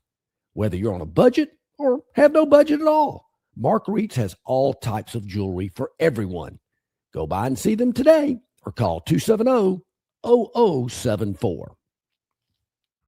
It's Ram Truck Month at Stivers, Alabama's #1 volume CDJR dealer. New Rams 20 grand off or 0% for 6 years, and heavy duties 12 grand off. Backed by Ram's 10-year, 100,000-mile limited warranty. Only at Stivers, Chrysler, Dodge, Jeep, Ram. The Declaration of Deal sales event is on at Stivers, Alabama's #1 volume CDJR dealer. Grand Cherokees, Grand Cherokee L's, and Gladiators up to 15 grand off, and Wranglers 13 grand off. Only at Stivers, Chrysler, Dodge, Jeep, Ram. All righty, welcome back in, everybody. About 20 minutes to the top of the hour. Another great conversation and another great topic in question that Tobias is asking us. And I hope Bob from Pike Road is still listening in live with us, because I think this is a really, really good point here. And it all goes back to what we're talking about. Who has the most money to spend? I hear a lot of people talking about, if you don't have the money, you're getting left behind. You're done. You got to be able to have the NIL money to spend to get these athletes. I've heard former coaches talk about it, media people talk about it. And Tobias, I think you're on to something right here, right now. Alabama can hire somebody, but I don't think Alabama fans want them just hiring anybody. Yeah, you can get somebody. Oh, we can get somebody. Sure you can. So who's taking the Bama gig if the school isn't spending top dollar? Imagine being told you better win or else when you aren't spending like the other powers. Sounds like working for the Chicago Bulls. Yeah, you know, you're expected to win championships. Mm-hmm. We have a legacy of championships. Championships are the standard here. Now, you got to do it on the budget here. You got to do it on the cheap, but we expect champions. Yeah. I think that's why the women's basketball coach is now in Tampa instead of in Tuscaloosa. You're right. And I asked about Nate Oates, just signed a new deal, getting a little more money. My first question would be, how much more NIL money are you getting? I don't care that the coach is making $5 million. I need to know if the coach has, $10 million to spend on NIL every year. Otherwise, that $5 million a year parlays into $7 million, $10 million, another few years, and you can retire at 70 making a ton of money. Yeah. Or you can make all that money right now, give it all to me. Forget NIL. You can go 10 and 23 for 2 straight years, and then you don't have a job at all, So you better have a little bit of an eye toward the long term. Okay, I'd like to be here for a long time. Can you guys spend a little money and get me some players? I don't see how they do it. Deal. I really don't. I don't see There's very little out coaching going on at the highest level of college basketball. They all know X's and O's. And then you got to have players. I don't know how they actually get exact numbers, but I've seen these charts and these graphs about what schools are spending, and even broken it down into SEC spending. And for a program like Alabama that's prided itself on championships and all this type stuff, to see that they're not at the top when it comes to spending, which is what it's all about now, in NIL, how are the way you're going to do it? That's to me We Question want to I can't get recruit people that want to be here, Yeah. that want to join the legacy of champions at the University of Alabama, who want to follow in the footsteps of Rolando McClain and Reuben Foster and Leroy Jordan and Derek Thomas. And those players ain't got two You know, of an Barry, idea I don't of know who those this. guys are. They want to know how much money they make. I don't know this, but based on how long ago it was and based on the sound of the voice of the gentleman that called us that day years and years and years ago, when he was extremely upset when I made the comment, kids today don't know who Bear Bryant is. They don't care any chimes. They don't care what the color of the jersey is. That does not matter. It's how soon can I play and how quickly can you get me to the NFL? John could have gone on the air and started touting the benefits of communism, and he would not have shocked that guy anymore. Whoa. They don't care? What do you mean they don't care? It's Alabama, Okay. Yeah, I'm thinking he's probably no longer with us based on the number of years ago that it was and the sound of his voice. He did sound kind of like an elderly gentleman, but he didn't like that. And he went on to talk about, well, I want kids that grew up in Notasulga or Sylacauga or Atmore or Florence that sweating blood and tears crimson. Well, they're not any good. Those are the fat kids that are getting pushed around by that $1 million a year I want a guy defensive that grew tackle. up wanting to put that crimson jersey on. Well, guess what, buddy? I did too, but they ain't hiring. They're not recruiting me. They ain't even giving him any NIL money, So yeah, welcome to the new world. That's kind of my point. That's where we are. I'm not sure there's a ton of loyalty. There was a very, the basketball player at Alabama that, cleans up trash after the practice and how much he loves playing for Alabama. You don't see that anymore. And that's great. I love it. I wish we had more of that, but I think those are few and far between. They have them.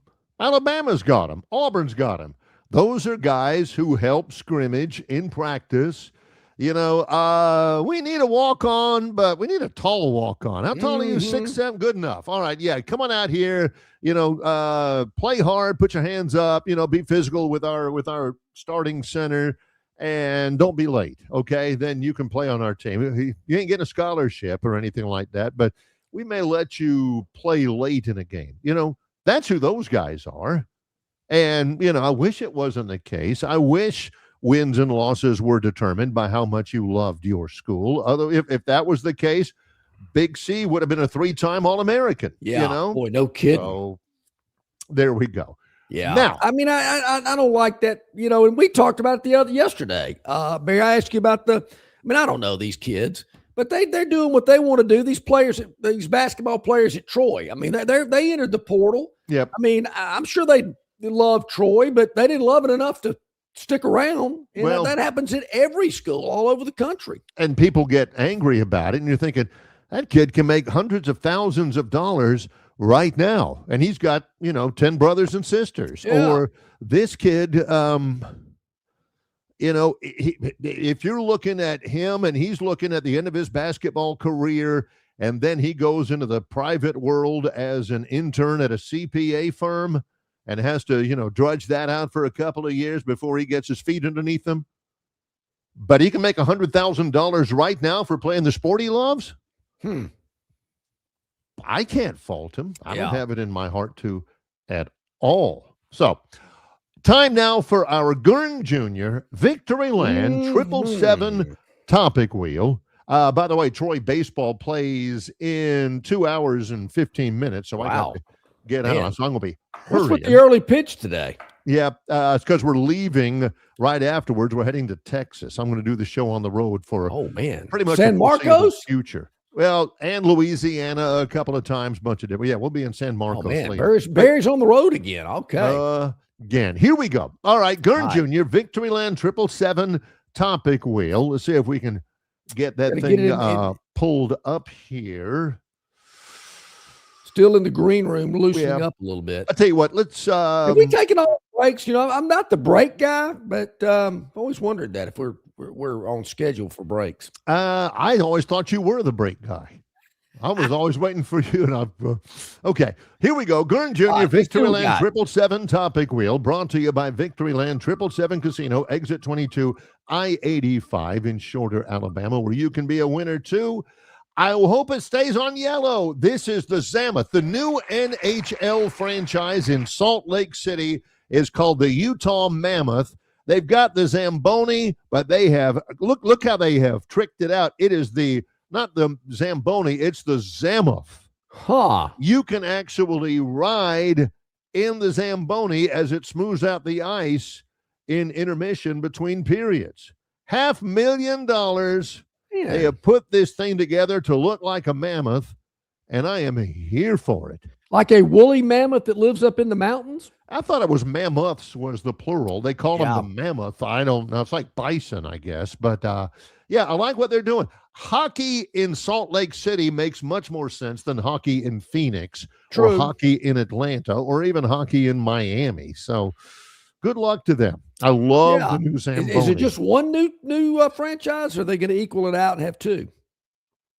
I think this was the one that came in with the Las Vegas Golden Knights. Okay. I'm not sure. Yeah.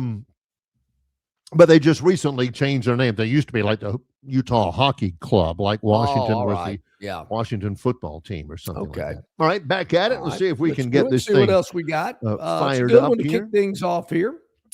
Purple, blue, red, green, yellow, right. Victoryland 777 topic wheel. You can be a winner too at Victoryland, open 24/7, 365. Assets. That's what John was checking out at Club La Vila back in the. Oh, okay, never mind. That's right. This is Jerry Jones, owner, GM of the Dallas Cowboys. When you have the assets that we do, the kind of ammunition that we've got in this draft, you should look at all machinations. It's one thing to sit here right now. It's another thing to sit and look at it 3 hours into the draft and see what you got there. So all of that, there is a possibility. The Cowboys have 8 picks. They got Quinnen Williams last year, former Alabama player. Got a couple of first-rounders. So what they're saying, I guess, is everything's on the table, except trading Dak Prescott. I mean, he's the cornerstone. Yeah, I mean, you could maybe get 1 or 2 more picks out of that, possibly. 6th round, maybe. What was that word again? Machinations. You don't hear that word every day. No, thank goodness. Yeah, no kidding. We haven't heard from Greg Sankey in a while, so probably. Yeah, no kidding. All right. That's 2 good ones there. Any more fights? Any more animals? Let's see. We're going to spin the wheel and see what pops up. We don't know what these topics are. We're seeing them for the first time, just like you are. Okay. Only one cookie? Nobody can eat just one. No. Scotty Scheffler on naming his son Remy and why Bennett only got 1 cookie. Wonder what that's all about. Scheffler, wife Meredith, father of 2. His second son is called Remy. His first son is Bennett. He says, we were leaving a Nike party and Bennett somehow ended up with 2 sugar cookies and he hadn't eaten his dinner yet. Uh-oh. All right, buddy, if you eat these sausages, I'll give you this cookie. He was like, cookie? I said, yep. If you eat those sausages, I'll give you those cookies. So, Bennett only got 1 cookie. You know, I like a cookie. I can't eat just one. No. I mean, if I eat 1 cookie, I got to eat another one. The Pepperidge Farm are always good. Yeah. I never have understood why anybody likes Nilla wafers. Oh, I do like a Nilla wafer. I like a Nilla wafer, but only in a banana pudding. Yeah, I mean, they're kind of plain. I mean, you're not going to be, doing backflips for one, but if you're desperate, you need a little sugar rush, want a cookie, it'll suffice, but it's not my go-to. No. Not Nobody's my go-to. Give me a break. You know who's got a really good cookie, Barry? And I don't think about it. And the only time I get them is if I'm at like some type of meeting and it's catered by Chick-fil-A. They got a great chocolate chip cookie. Oh, my gosh. I mean, that's almost a meal in and of itself. It is a great cookie. They do a good job with their cookie there at Chick-fil-A. Anybody who says, I'll get Chick-fil-A, but I have to have a cookie with my meal too. Always get a cookie when I go to Chick-fil-A. Yeah, that's why you weigh 375. It's good stuff. Kind of have that little, what are they? Ice Dream with a little chocolate chip cookie that they'll warm up for you too.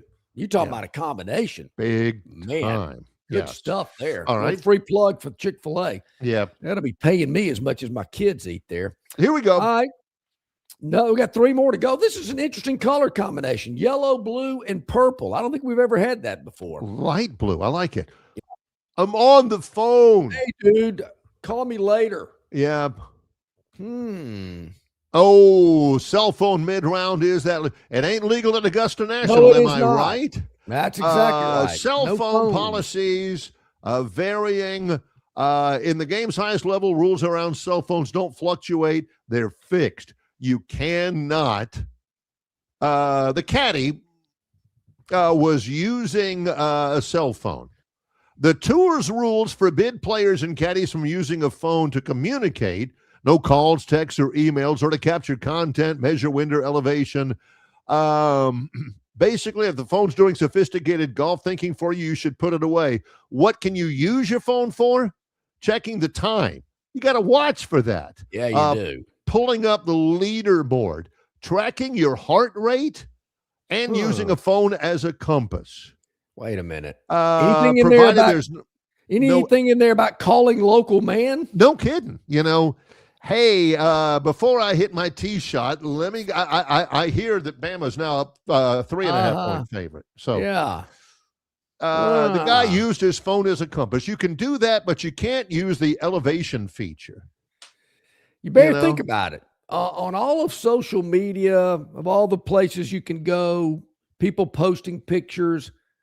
You've never seen anybody take a picture of standing behind the 16th green at Augusta National, or any place at Augusta for that matter. It's Augusta National. I mean, can't do it. I don't know how they screen it. I mean, people can get a cell phone in anywhere, but you never see, hey, check me out here at Augusta National with Buffy, and you got an azalea behind you. You ain't seeing that. So a couple of months take ago, a selfie in front of the 16th green. I showed you a picture of me and the wife and our 2 daughters at the White House. Right. Yeah. Took a tour. You're not supposed to take pictures. You're not supposed to have cell phones. How could I get one into the White House, but I can't get one into the Augusta National? John, I'm surprised you're not at Guantanamo right now. That's what I thought at the time. I'm thinking, holy smokes. I mean, you can bend the rules, and John has a certain zest for living. Mm-hmm. But, man, if you're at the White House and they say not to do it, this boy ain't doing it. You know, I ain't going to Langley or whatever and going through interrogation, you know. Moon River. Yeah, I'm going to leave it at that. Oh, wow. Wait a minute. I don't know this number. Who's calling me? See, that's the thing about John is the distractions, you know, and they're, what is this? I don't, you know. Wait, this looks like a DC area code. Tuberville. Yeah. Here we go. All right, 2 more to go. Let's see what we got. Blue and wait, where'd that red panel pop up from? Man, this is amazing. That used to be the yellow one. I'm telling you, not only you got to watch the colors too, folks, because you got to watch the spelling too. Maybe Gurn Jr. didn't have enough room to spell teenager. Probably not. Teenage with 2 E's, but that's all right. That's okay. Got millionaire, what he's talking about. Connor Griffin is 19 years old. Wow. 9-year deal for Connor Griffin, $140 million for the Pirates. He's supposed to be all that. His very first at bat, he had a double. He's 19. Agreed actually earlier today. Earlier today, man. No kidding. 9th overall pick. He was ripping through AAA. He's gonna be good. He's gonna be good. And for some of my friends who are Pirates fans, I knew a few of them. They're thinking, man, we don't spend any money. That's why we stink all the time, is because we don't spend any money. Well, you got Paul Skeens, you got Cruz, now you got Connor Griffin. You're going to have to start paying for some of these people. That's right. The Pirates may end up, they ain't going to be any good this year, but they'll they're getting better. They're trying. We'll give them that. Which they weren't doing before, to be honest. No, they All certainly not. One All right, more. Let's one wrap more to it up go here. That's right. One more to go here, and I believe it's What's right here. This for all the dinner? time. What's for dinner? It's hamburger. Oh, helper. please let this be a bear in a trash can. Oh, never mind. Rory McIlroy. What did they have? Yeah. Peach and ricotta flathead. Oh boy, man, sounds good. Rock shrimp tempura, grilled elk sides. How about that? Medium rare. Bacon wrapped dates. Yeah. Yellowfin tuna carpaccio. Wagyu filet mignon. Wagyu. Wagyu seared salmon. Now, Barry, that dessert, I actually had that recently for the first Sticky time. toffee pudding. Had it for the first time recently. Whew. I mean, I was sticking my spoon over on my wife's plate and getting some of it. I thought, You ain't this seeing is no great. Nilla wafers in the sticky toffee pudding. All right, so there we go. Gurn look at that Jr. Victoryland 777 topic wheel. Wrapping up this edition of the show. Okay. You ask who was sitting next to who. There's Gary Player. Again, the reminder that Barry really has to get out of here. We've got to take a break. Oh, yeah. It's Longshore and McKnight in association with Yellowhammer News, presented by